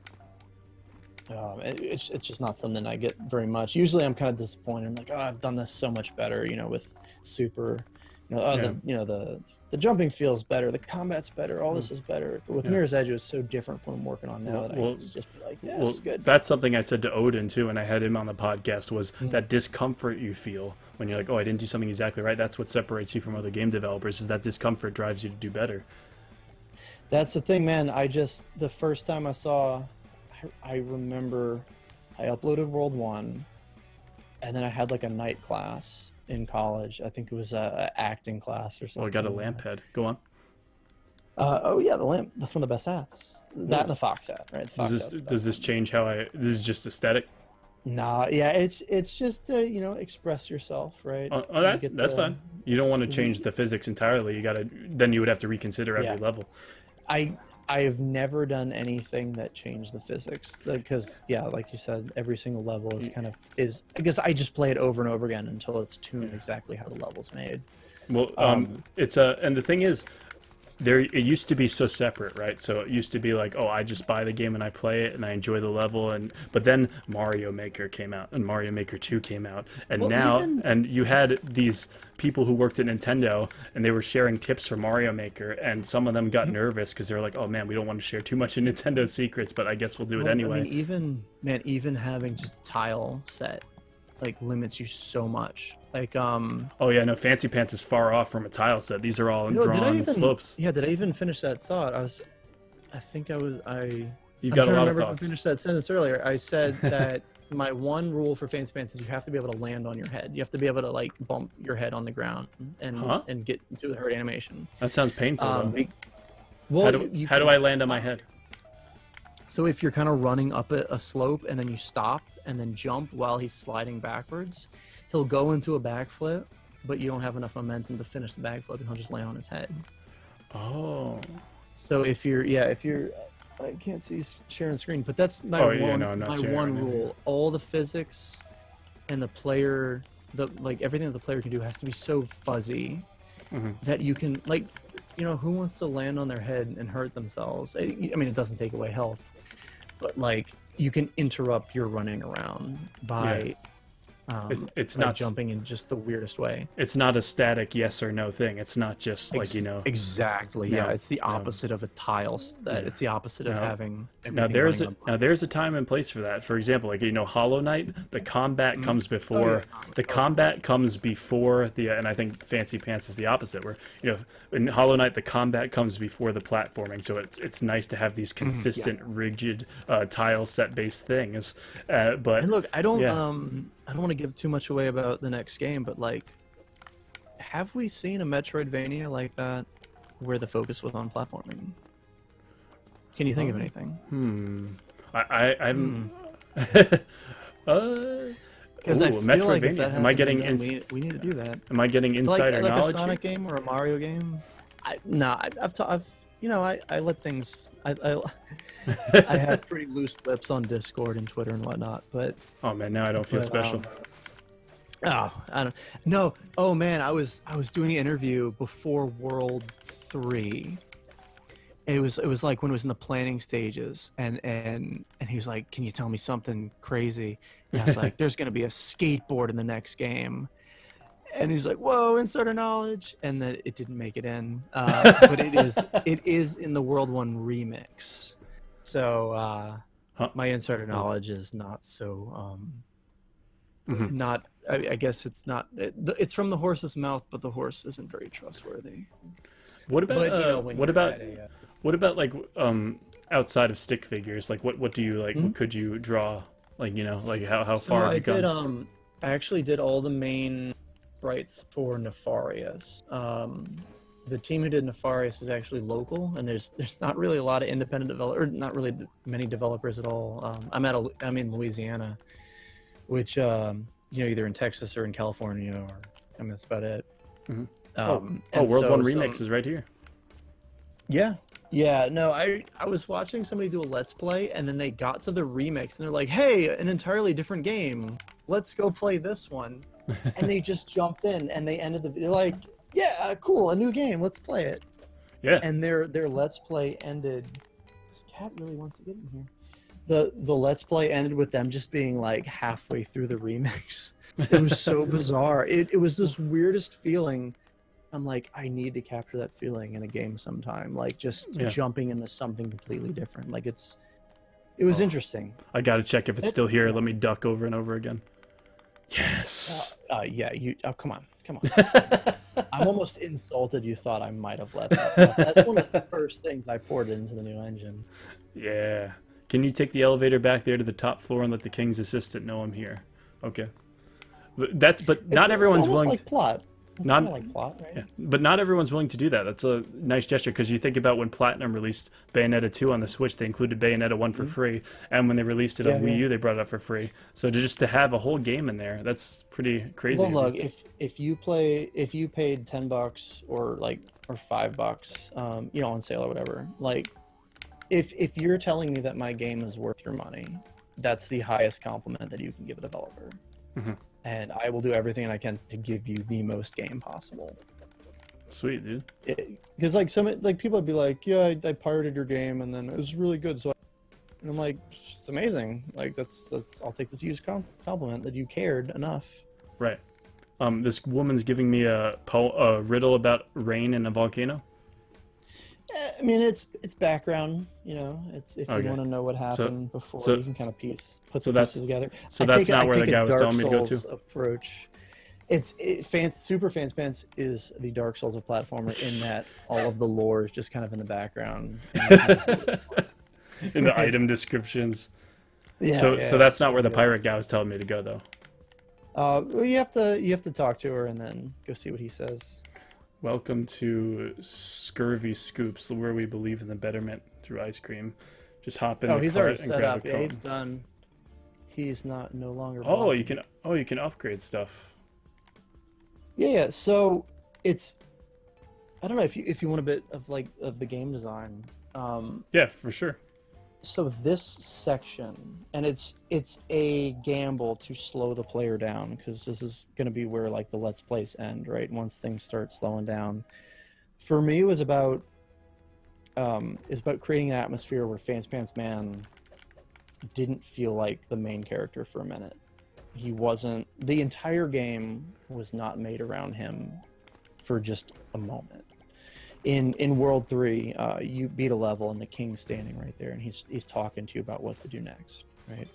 And you get up to the bathtub and you drain the bathtub, and the captain's waiting for you. Nothing happens in that game until you talk to people, because it's very much a video game. For Super, I wanted to make it more, not quite like breaking the fourth wall, but the king and the mayor having a conversation in the background without you, right?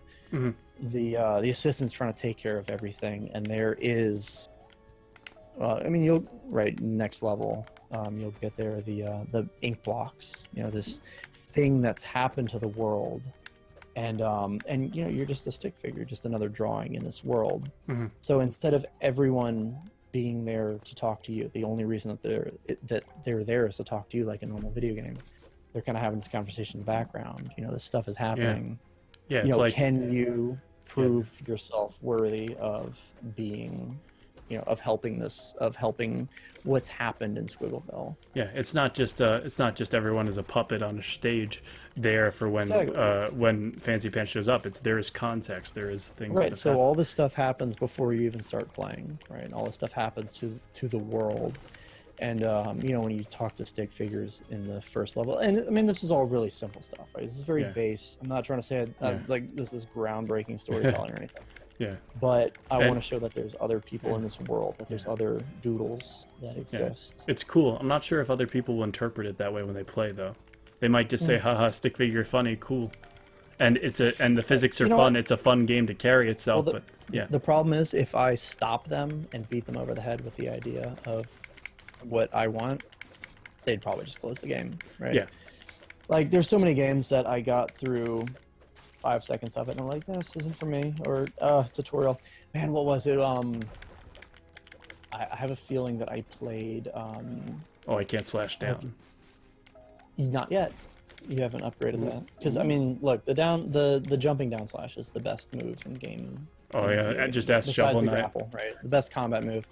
The pogo, the DuckTales pogo. So you're gonna have to buy that. It's just too cool to have from the beginning. Well, what happened in 3, there were so many moves that were there that the players didn't do, that I felt like having people buy it and upgrade it later would kind of point out that it was there for them. That's a good idea. Yeah. So you'll get there. But that's a good idea, but also having those moves that not everybody uses helps to separate the men from the boys. Like, think about it. Oh yeah, 100%. Because when you look back on Mario 64, a lot of your memories are like when you do that flip jump to get over that cliff that nobody thought of. And then in Mario Odyssey, they're like, let's capitalize on that. Let's make it so that, we know what you're doing. We'll put all these coins up here. You're that better player that can jump up 100%. Here. Yeah. I want to, if you want to peek into my thinking for the next game, a lot of the stuff that was previously optional, I want to bake into the game.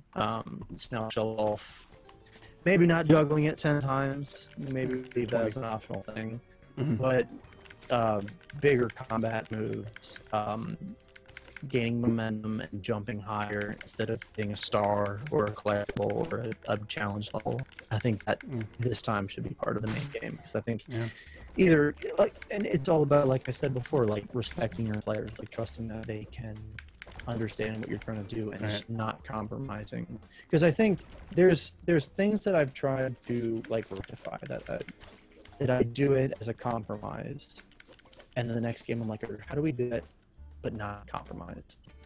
And I give players difficult things to do, and then I'll watch like a speedrunner play through the game, and I'm just like, that is beautiful, right? All your movements are just a work of art. Yeah. Can I get normal players doing stuff like that? Yeah, and sometimes speedrunners just change your perspective, like, I did not know you could do that.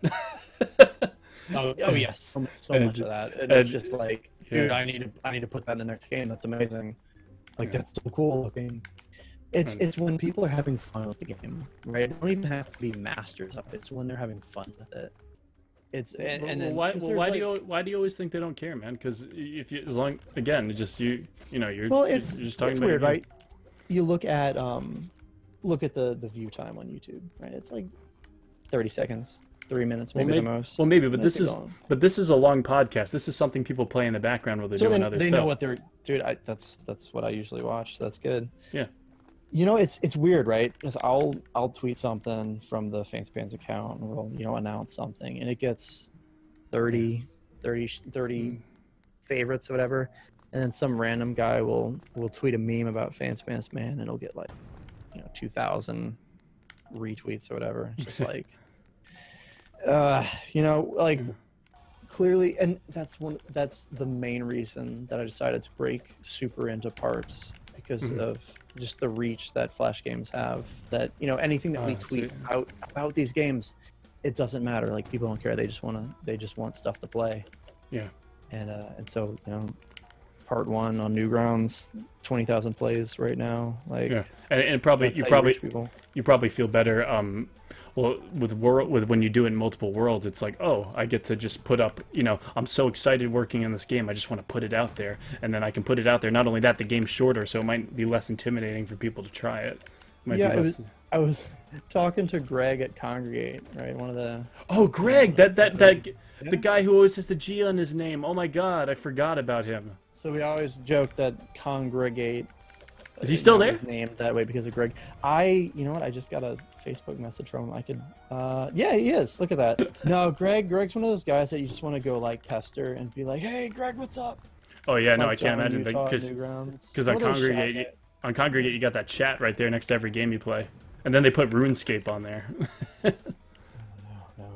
Yeah, we have some great history with chat. No, Greg's a good guy. We one of the first times I got out to like see people in real life, we went to visit Congregate because there was a casual game conference in Seattle. No, wait, that might be a different thing. But I did something, and then I went over to California and went to visit the Newgrounds offices for a while, and of course I had to bug Greg like the entire time, and I have video of him playing Nuclear Eagle behind the scenes. This boss is kicking my ass. Upload sometime. Oh, it's neat. People complain about that boss, but I like him because once you know what to do, it's really quick. Like, you can beat him. There is a badge on Steam to beat him within 11 seconds, I think it is. 11 seconds. It's really quick. Yeah. Well, I know you can attack his hands once they're cracked, but it's cracked.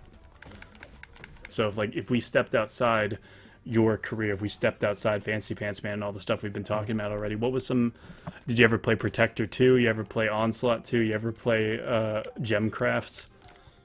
Oh man, no, I never played as many Flash games as I should, because once like Congregate was big, and then I was working on the next Fancy Pants. I got addicted to Desktop Tower Defense for a bit, and I would say my favorite Flash game, my Flash series, is Robot Wants Kitty, if you've ever played that one. It sounds familiar. I've never played it. It is the perfect Flash game. It's the Metroidvania format, but condensed down and distilled. Does it have a Game Boy aesthetic to it? No, it's either pixel art or it's simple art, but I'm thinking of something else. The Metroid style of like upgrade all the constantly. But it's so boiled down to just what makes Metroidvania compelling. In that, like, there's a room, there's another room. It's like, oh no, here's a wall. Past the wall. Well, I need the double jump. All right. These fucking ink blocks. Go on. Yeah. But I don't mean to drag the mood down or anything, but I remember there was this tower defense game called Onslaught 2, and Congregate always has that chat box next to every game, and I was talking to this one girl. I think her username was Gabby, and I said, "Hey, is there ever going to be Onslaught 3?" And she said, maybe there will be, maybe there won't." It was like my favorite tower defense game at the time, and apparently I went back on her page one day years later. It turned out she died in a car crash. No. And it sucked, and I was like, damn, both her and Randy Solom, just these Flash people I love. You never know who's going to disappear like that, man. I remember I used to be obsessed with achievements. And then when achievements got introduced in Congregate, they were with Congregate from the beginning, but I was like, man, these achievements are great. I can't just play games normal anymore. Now I think that's stupid. Now I just play games because I want to play them. You want to wild guess which games get the most plays. The ones with achievements. The ones with Yeah, achievements. and then It's about gatekeeping. and then Newgrounds introduced it with Newgrounds that beat 'em up, where Oh, Dad and Me? por Or is it Portal Epic? Defenders. I think it was. Oh, Yeah, Portal, yeah. yeah. That was the first That was one. more old school. That was the first one that had achievements, and everybody, lots of the comments were like, "Yeah, I'm here from Congregate, and now I can play Newgrounds games again." And some freaking some movies had achievements, or if you just found secret stuff. I thought that was funny. Oh, yeah. No, that's cool because that's basically what Man, I I want fucking to say hate these swords and blobs. Though. something. What is the Epic Games something sword? So It's their mobile game. we're on sword again. Sword and No, sorcery. it's swipey. Brother, a tale of two swords, maybe. No, it's the guys, the chair who did Oh, they did Infinity Blade, didn't they? Infinity Blade. That's it. Not sword and Infinity Blade. It's Oh, kind of a during the Punch-Out cutscenes clone. you have to click on the money because it's you Oh, have to yeah. constantly be doing something. Dude, that was a good Punch-Out clone.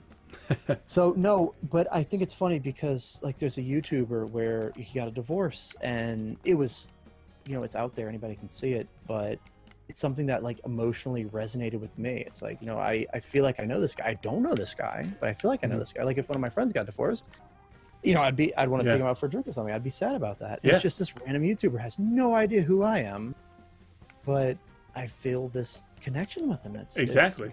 And I'm not, because I don't know what you've been through, but it's like, let's pretend like you went through a divorce, and you would be like, oh man, shit, what if my stuff was just made public like that? What if I went through it and it was in full unfolding in the public eye, and everyone on Twitter was like, oh, your wife was right, or no, you were right, and then people were getting harassed. Oh, man. I can't imagine what that'd be like, because the court of public opinion is so different from actual court. No, we try to keep. I mean, my wife's on Twitter too. We go back and forth, so our actual relationship is pretty public. But Oh, you guys argue on there? No, I mean, yeah, in jest, right? Yeah, Like, yeah, it's, in jest. It was just about minor He things. decided to look up Mike Swain, who did Blockhead, who I consider a good friend, and his Twitter profile said that he had croissants on his in his feed, and she was like, "Wait, I don't think he does," and so she decided to look through it and fact check him. And so we're like, back and forth, and I was gonna comment on it, but she's like, no, it'd be funnier if I just put this here. And back in the days of the Congregate chat, we would be like sitting next to each other, just arguing on Congregate chat. But once we had kids, we don't want our kids on Facebook, we don't want kids on YouTube. It just Dude, they're not part of this. I respect that, dude, because having your whole childhood just online like that, fuck that shit. It's bizarre, dude. It's something that I wouldn't even. It's a new paradigm, right? Yeah. It's so weird. I want my kids to make that decision one day. They want to put their face. And the internet, even now, is. I was talking to my wife. I mean, she's kind of my accomplice in all this. She's fairly obvious online, so she's pretty public too. Especially like with Congregate and on my site and on our Discord and all that. And she's her own personality, not just my other half, whatever. Oh. But it's funny because there was something. A lot of people are staying home and they're making silly videos and they're doing like a contest, and it just hit me how local.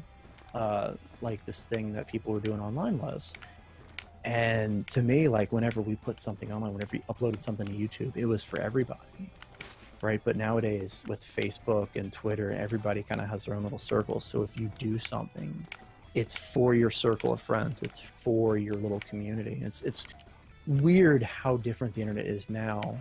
And like, you can kind of do your cynic ramble about that, but to me, one of the biggest differences is that it's become more localized to just a circle of friends. So if you're putting your work out there, or your art, or your face, or your dumb video, it's not to everybody, but it's just to your community or your friends. However you create that community.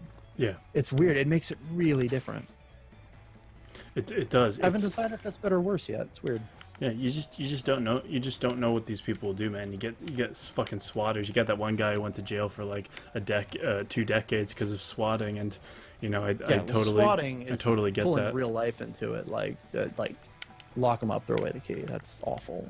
Yeah, That's not a meme. That's not yeah, a it's not. witty retort in a comment. No, that's just wrong. It's funny because at the end of the day, I just want us all to go on YouTube, and if we hate a movie or we hate a game, we can trash it, and that's that. Yeah. But it gets so bitter. It becomes tuber versus tuber.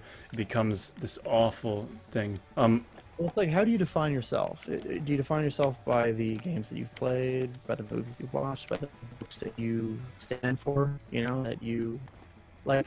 What are you made up of? And if you I mean, it's weird to say because maybe there's people out there who legitimately think of my work as part of them, right? And maybe they'll defend it. I don't want anyone to take it too seriously. I want them to make their own mark. You kind of have to think of things as, it's part of what made you, but it's not part of you. It's the mold. It's not the clay, right? Yeah. I just hope people can take themselves seriously and take everything else with a discerning eye, from a step back. Yeah, it's Yeah. if you put a grain of salt, or just if you put a game out there, what it is. if you put a game out there, you put a drawing out there. You don't want your life you don't want to feel like absolute shit just because someone didn't like it or something like that. You want to be able to move on from that. Man, where were we at? What were we talking about? Oh my god, I can't remember at all. I think from now on, whenever I'm hosting and it disconnects, I'm gonna write down what we're talking about real fast so that doesn't happen anymore. Notes are useful. It just as long as you're sure that you have a recording everything. So that's Yeah, no, the recording is still going. Okay. Yeah, good. I'm trying to think. So you were asking about Congregate and kind of how they're different from Newgrounds, and I think we can tie that into mobile games, which I think is pretty interesting. If you want me to go in that direction, or we double back to how in both mobile games and indie games. Yeah, mobile games, indie games, because so many indie games are mobile now.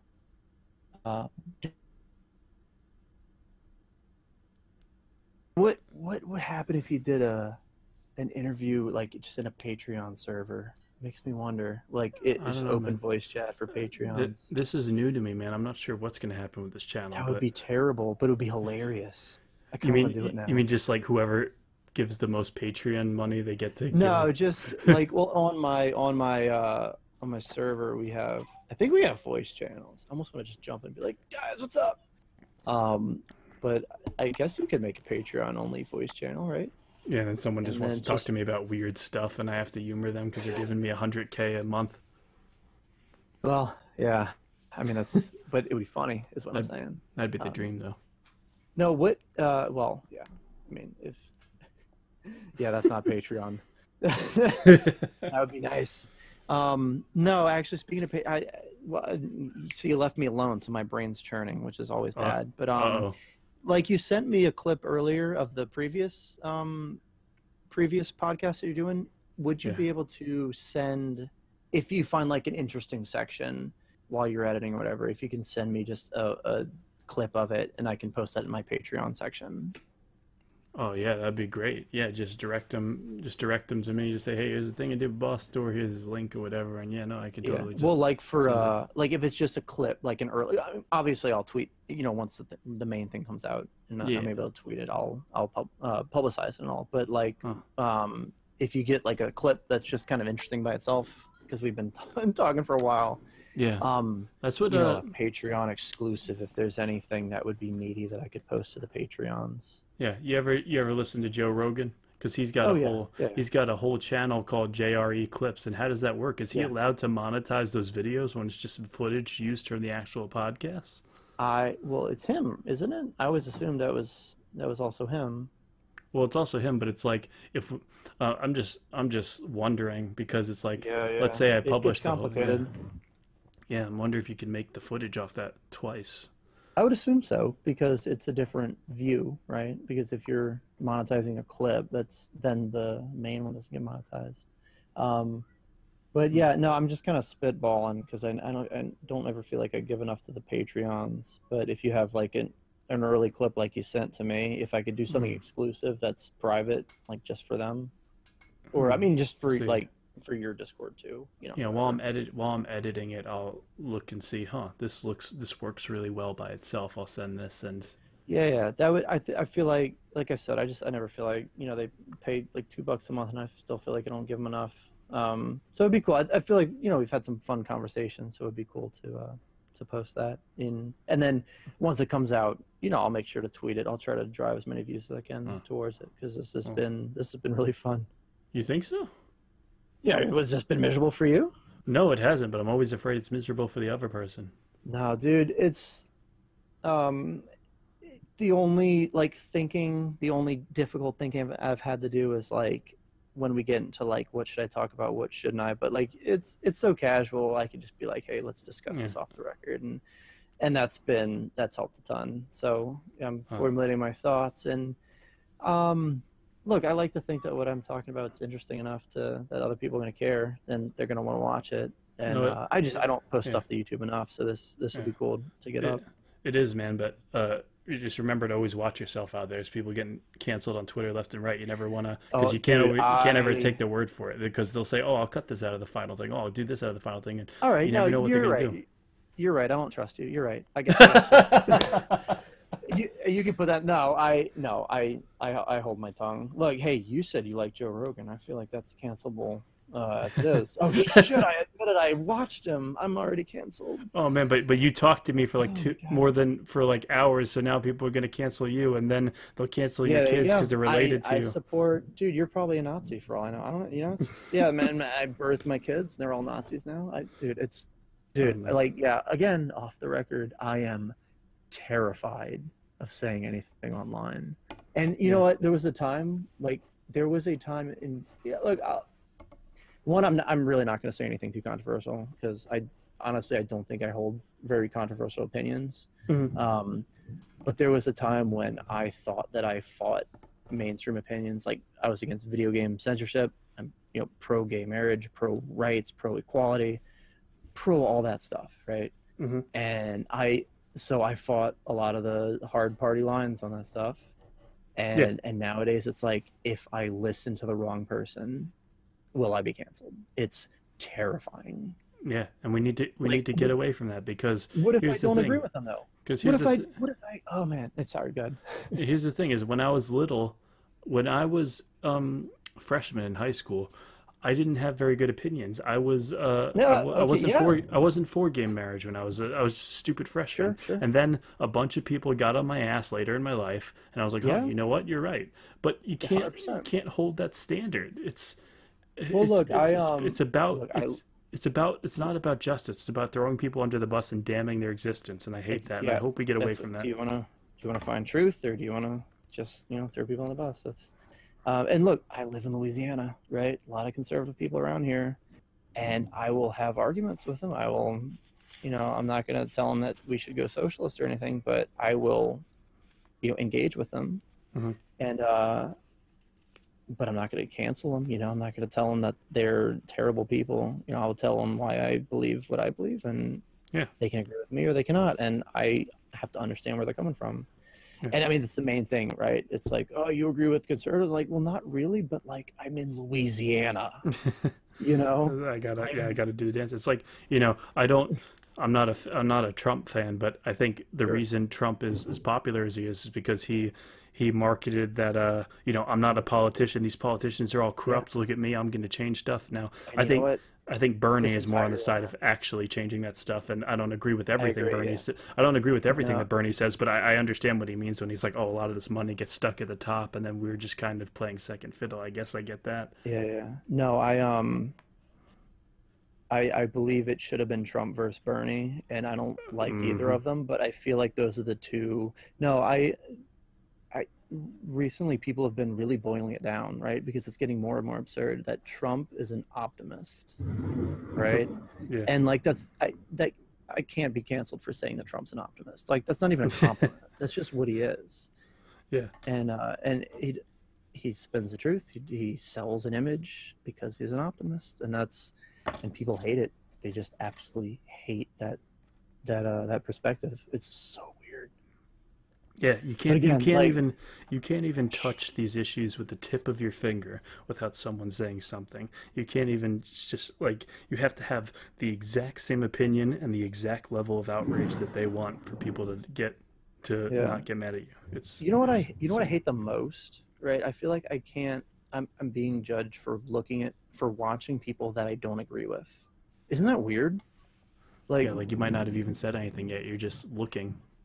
Yeah, where like I'm watching a video and I'm like, no, I like watching this guy because I want to see where he comes from, and I don't agree with most of what he says, but that is thought of as wrong. Mm-hmm.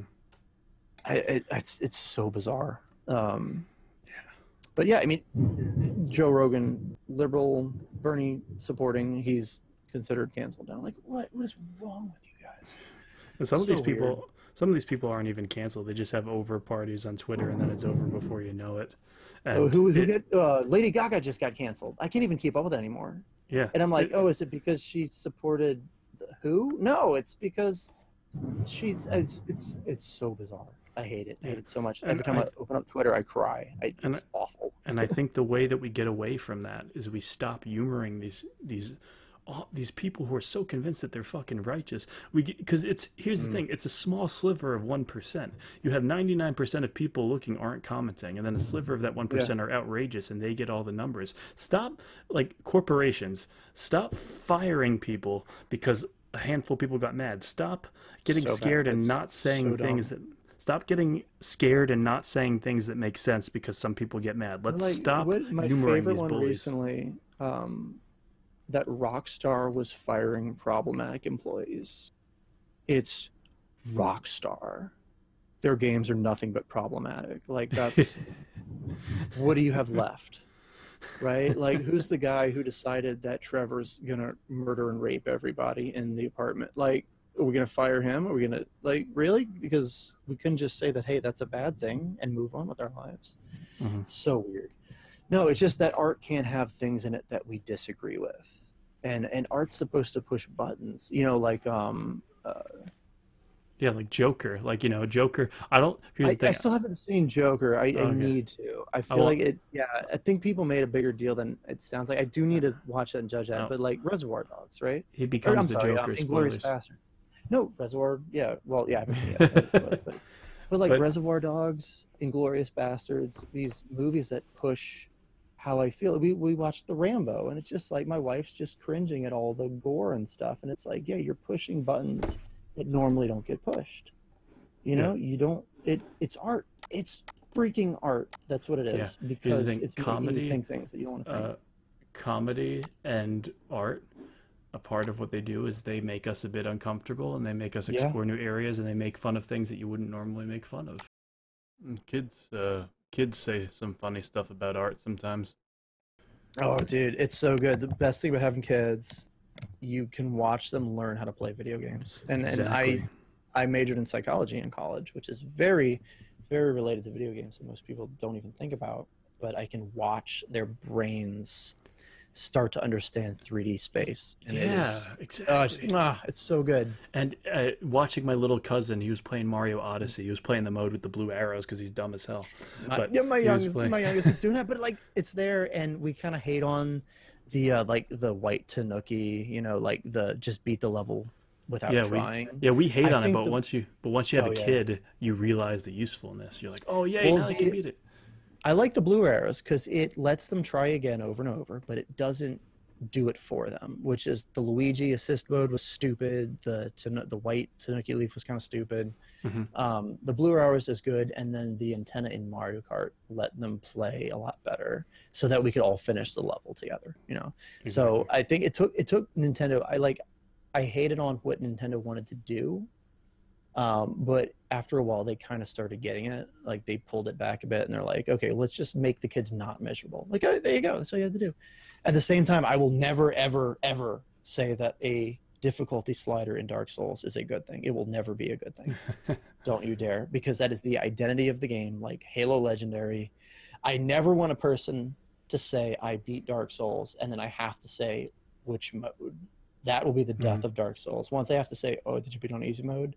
And I have to be like, yeah, maybe a little bit. I played it on easy. No, nope, nope. There's phantoms. There's all this stuff built into the game. Do not need an easy mode.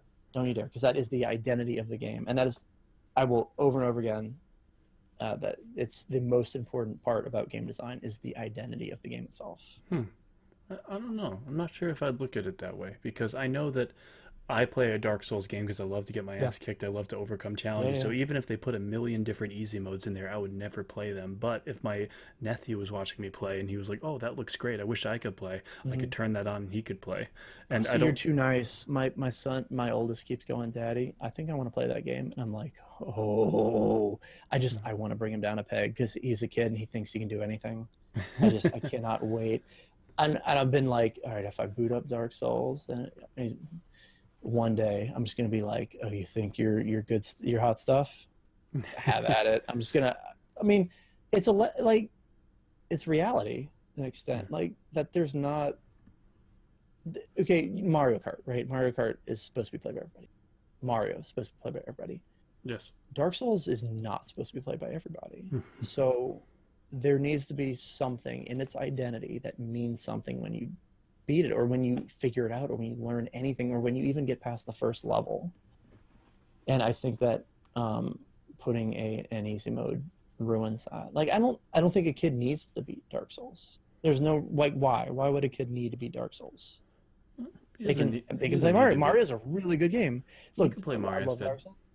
Mario, dude, I love Mario, right? I love Breath of the Wild. I love all these games that a kid could play much easier than Dark Souls. There are so many options out there. Uncharted on easy mode, hold your hand. It's a cinematic experience, blah, blah, blah. There's all those other things out there, but like we need that Castlevania, we need Dark Souls, we need Mega Man. And Mega Man kind of has an easy mode, but even then, like, I was just sitting playing it and the kids were watching me and they're like, this is really hard. I'm like, well, you got to beat Metal Man stage first.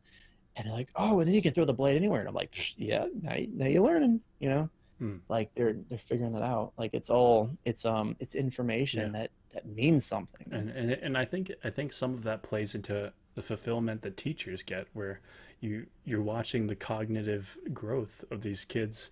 They're playing the game. I remember seeing my cousin's face when he threw the hat at Bowser and he possessed him at the very end. My God, dude, that is top 10 moments in gaming. Break free, lead the way. That is such a good song. It's like full anime. It's like the whole level sparkles and it just gives you the goosebumps. You're dude, like, oh man, I got chills. And that's when my son was like, when my oldest, I want to beat Odyssey.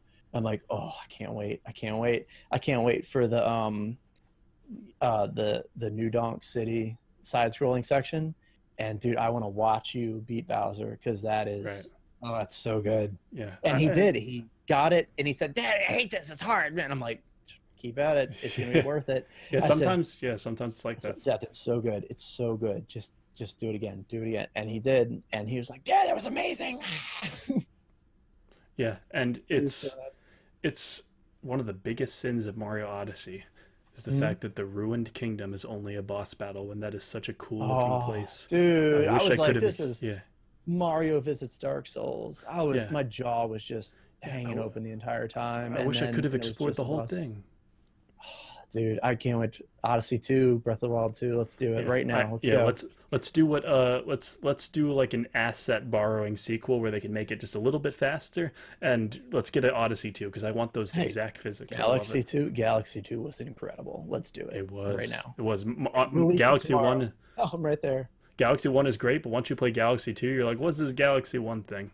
Oh, dude. Yeah, Galaxy 1 has a bit of a stronger identity. Like, I like the observatory, the story with Rosalind. I think that put everything in context very well. But playing 2 is just so good. Like, they're just all the ideas that those guys have. You're just like, you guys are artists. Like, I wish one day I could be this good at my craft. This is amazing. I got the art book that comes with Mario All Stars, the anniversary one, and it said that when they were making, when they wanted to make Galaxy 2, because they're like, we just have too many good ideas that we didn't use. We Yeah. have to do No, this. and they did. I have a coin from Galaxy One. It's like a GameStop exclusive or something.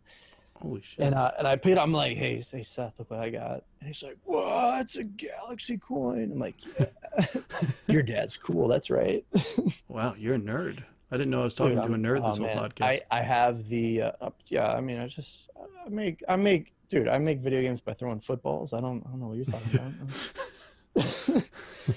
No, And no. lots of people, some people on my friends list will like, they'll rip on people who like sports, and I'm like, well, that's their fandom, man. I like. Here's the thing, I don't like sports; they bore me. But some people do. That's their fandom, and video games are my fandom. So if they want to like sports, let them like that. That's just what they Look, my naturally like. dad was trying to get me into sports up until the moment he realized he could Google my name and like millions of results came up, and he could show that to his friends. And he's like, "Okay, fine, Oh, do what you're doing. It's fine." yeah. There you go. No, he'd be like, "Yeah." He came in my office. I was like, "Hey, watch this. Brad Borne." It's like, "Yeah, Google results. That's my son." I'm like, "Oh, Dad, you Oh, love me." No, we used to play video games together. That was like the one. I will always be emotional about video games because of how my dad and I used to bond. And one of these days, I will do a live stream of my dad and I playing Paperboy or Paperboy 2, because we used to play the heck out of that game when I was younger than my kids are now. And that's always have a place in my heart because of that. But right now, I will hit record. Let's go. it doesn't have to. It I doesn't have to be video. If you get Tom Fulp in here, I will be indebted to you for the rest of my life. Holy crap! I can barely get him up. I don't know if I can do that. Just look, the If you first time don't I if met you don't get Tom. him, I will cry and hold you responsible and No, be dude. really immature about it and awful. The No, I'm first kidding. time I met Tom, right? It was like meeting a Kardashian or something. I was like, "You're my hero. I love you." And he's like, "What?" I'm like, "No, I mean, Newgrounds is cool and everything, but..." And then he's like, "No, I love Fancy Pants." And I'm like, "What? You've heard of me?" It was the most surreal. Like I said, it was the moment when like all the hours that I spent making my own games, it was Hmm. paid off in spades. Like the second that this guy that I almost worshipped as a high schooler, like had just even knows who I am. It's just insane. Yeah. Let me And tell. my wife's like, "You need to stop looking at Tom like he's a ghost or something." And I'm like, Listen. So it's "No." like, listen, you're married to me. You're not married to Tom. So stop looking at him like that. Yeah, exactly. She's like, "Brad, come on, Brad, you got to take me home though, not I, Tom." I'm like, "Oh, really? Oh, okay." I will say that back when I was a freshman in high school, I woke up at 6 a.m. after following the development of Castle Crashers for months on end to Oh play my it the God, instant it released, and I was so excited. And I dude, just, I got yeah. to play it at Comic-Con when the deer was shitting everywhere in the runner section or whatever, and I was just like, "Dude, this is so good. Like, Yeah, it what feels is this good. made?" And it's like, "Oh, it's Flash." And I'm like, "No, get out. What are you talking about?" It's literally just a Flash file. Like, you're Wow. insane. Yeah. Yeah, so when people say like, "Oh, I hate Flash. Flash is stupid." Flash, dude, Castle Crashers is Flash. Alien Hominid is all Flash. Super Meat Boy, pretty sure it was animated in Flash. And, it's like you don't know what you're talking about. Like, Yeah, yeah, we could play Castle Crashers today and have a blast. Like the air combos feel really good. so My good. biggest problem with it is that all the characters feel the same. That would be my biggest gripe with Well, it. yeah. So okay, so I got Castle Crashers on the 360, Mhm. and then a hurricane came because, like I said, Louisiana. I went over to my cousins in Baton Rouge because it wasn't supposed to hit Baton Rouge, but instead it went right for Baton Rouge.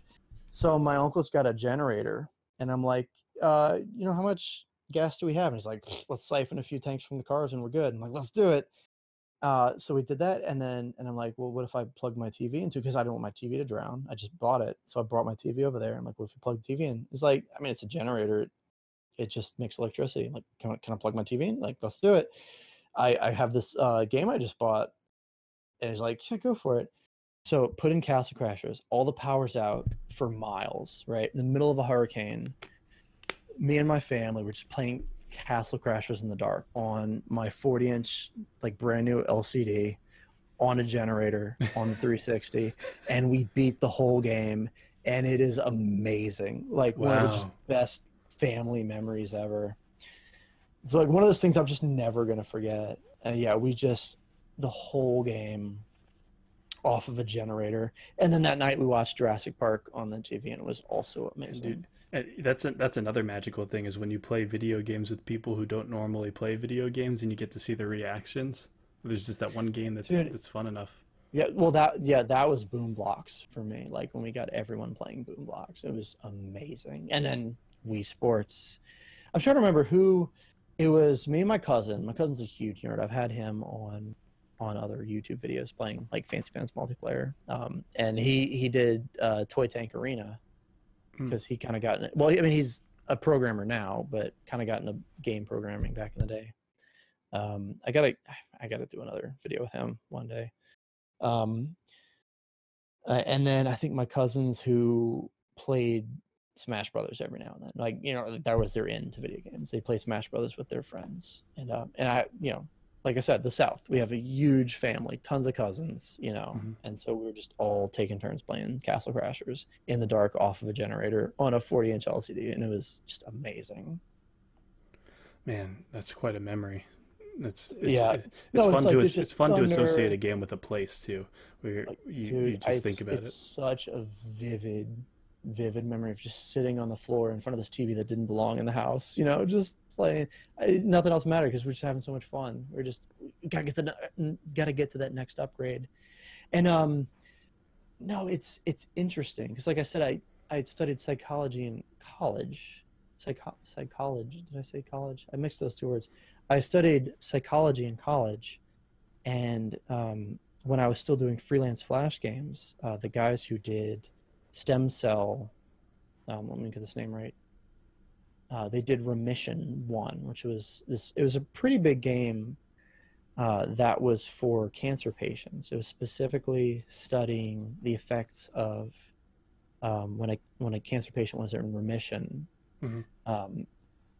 How their body responded if they spent that time playing video games, because there was a lot of research saying that cancer patients who could kind of remove themselves from the pain of chemotherapy would recover significantly faster.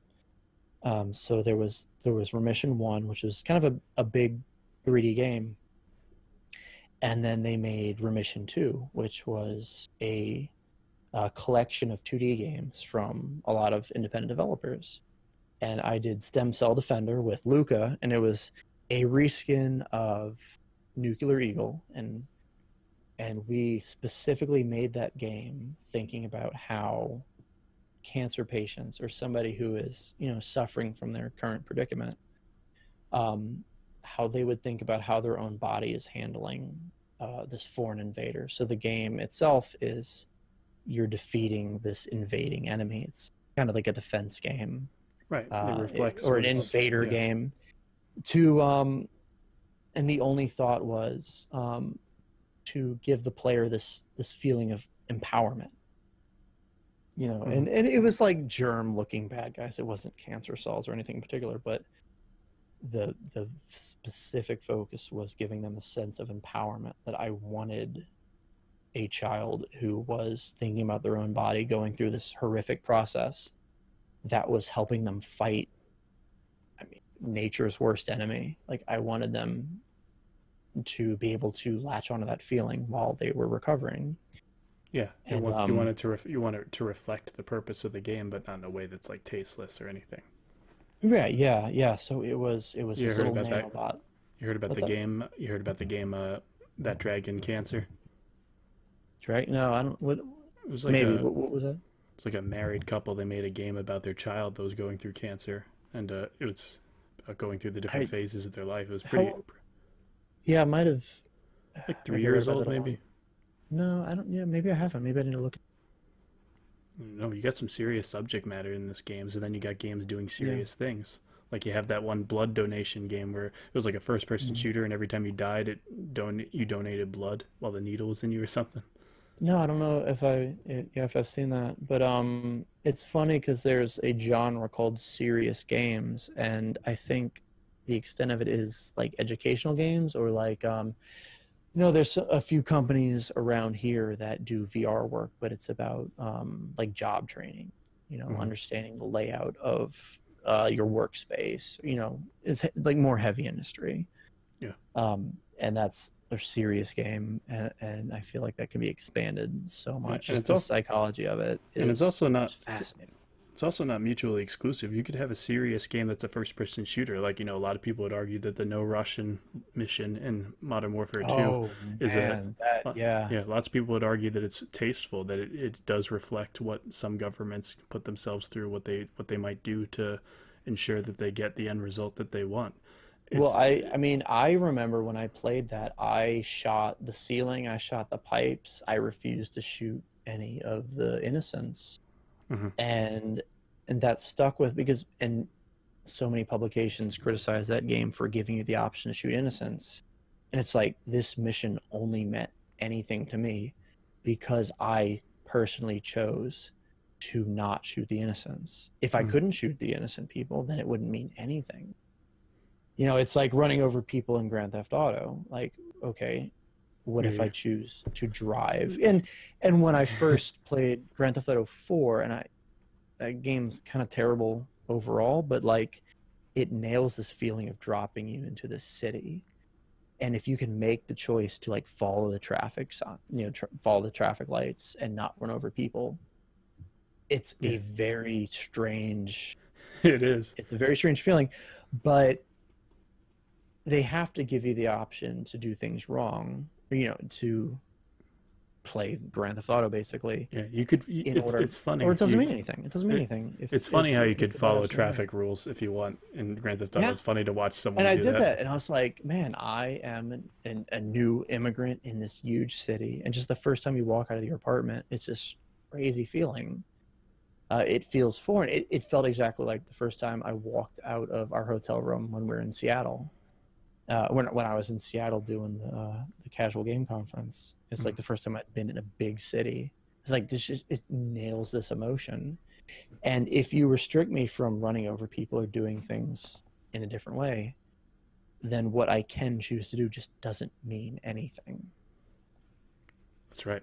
It's nice to have that option because then it doesn't bottleneck the game. It's like, oh, you actually have a choice. This isn't You're not It has immoral to in be this a game choice, because though. I you're think not that's the thing, though. If it's you're not not a yeah, choice, you're not immoral in yeah, this game because you had to be. You did it because exactly. you found the way. Or you're not moral in this game because you had to be. You chose to do that, and that means something. Anyway, Okay. I'm gonna try to. We've gone into man. This Wow, is such a good you're podcast. leaving already? I mean, you know, my kids are. I hear my kids like hassling my wife for You're bedtime or a whatever. mere 4 hours. We got them all 2DSs. Are you serious? Dude, I'm gonna put your editing skills to the test. Let's see how Oh you do here. no. All right, so I think what would be a good wrap up soon. I'm trying to think of how to Maybe organize. something to do. Well, we talked about fancy pants a lot, but maybe what else would be a good closing Well, statement? I think the mobile game um so a lot of people think that any game went to mobile, and you know a lot of developers have gone there to chase the like that was the logical progression of them doing indie games as a career.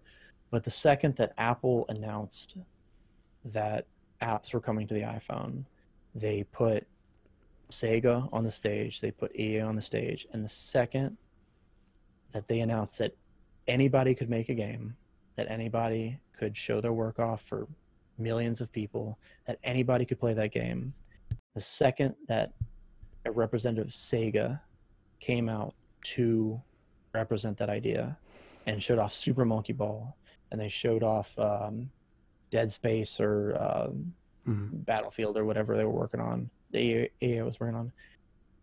The second that they did that, that meant that mobile would never be the same as Flash games were. Flash games are always Mhm. going to be the purest form of developers making Yeah. the games that they want to make. It doesn't become about upstarts anymore. It's these people who already It's have not it. about anything. It's only about one thing. And that one thing is making the game that you want to make for people who want to play games, and that is it. And mobile is never going to do that. And as great as the arcade and Switch has opened up to indies, it's never going to be that pure and that amazing and that much of a connection with your audience and the players. It's never going to be that sort of connection between developers and players ever again. And when we kill off Flash Player and kill off Flash in a more non-literal sense and wipe Flash games from the internet, I don't think that relationship is ever going to be recreated. Yeah, it's not. It's the App Store is not a suitable replacement for it for all the reasons that you said. It is handled, it is meddled with, corporations, with people who have already made games. It is not a completely free space for people who just want to make stuff in the program and put it out there for people who want to play games. It's not that. You have people out there picking the winners and losers who are not just the players themselves. And that is going to be a problem. That's right. Right, and there you go. Is that hopefully that's what about for people who are listening who are, is there a light at the end of the tunnel for people who might want that freedom to close off with? So technology is always going to move forward, and I like seeing when technology is used not to make games prettier or light bounce more realistically, but to give developers more freedom, or when that technology is used to allow more people to make games. And that is what Flash did in the first place. And the closest thing to that now, and the guy who did the music for the first few Fancy Pants games, Guy Arnold API, I spoke to him recently, and he was very, very big on Dreams. And he said that was the closest thing that he saw to the Flash community. He was very in communication with the developers of Dreams. And he, in the forum, the Dreams forum, all the creators, it was very much about enabling many creators to make something worth sharing. And everybody came together for that purpose. And I still haven't tried Dreams. I need to at some point, but the guy I trust, and he showed me some really amazing stuff and some of his work in Dreams, and so hopefully we use all the teraflops and megahertz and overclocking and gigabits per second that technology is affording us to enable more people to make more things, to enable more artists to express themselves.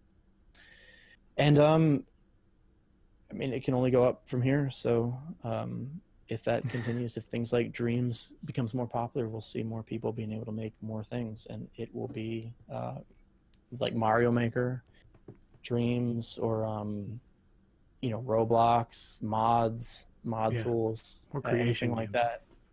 Yeah, anything that's about creation, anything that enables normal people or more artistically minded people to create more things, that is going to be the closest thing we ever get to the Flash community. And I hope that we see more of that, and I'm going to be looking out for it every day I can.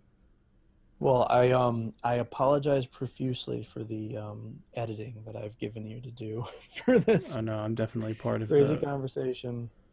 I'm definitely part of that. Yeah, man. It's been fun. It's been a very good podcast. Hopefully get something good out of it. I will publicize it as much as I possibly can. Thanks, dude. And hopefully other people enjoy your work. It'll be cool. Awesome, man. I appreciate it. And I'll keep in touch with you. And I got 2 videos to edit before this one, but I will try and get this one done as soon as possible. Yeah, I've done some video editing, so I know it never goes as quickly as you want it to. Yeah, most definitely. All right, dude. All right, I'll man, catch you later, okay? Keep in touch, man. I'll talk to you later. Bye. Have a good one.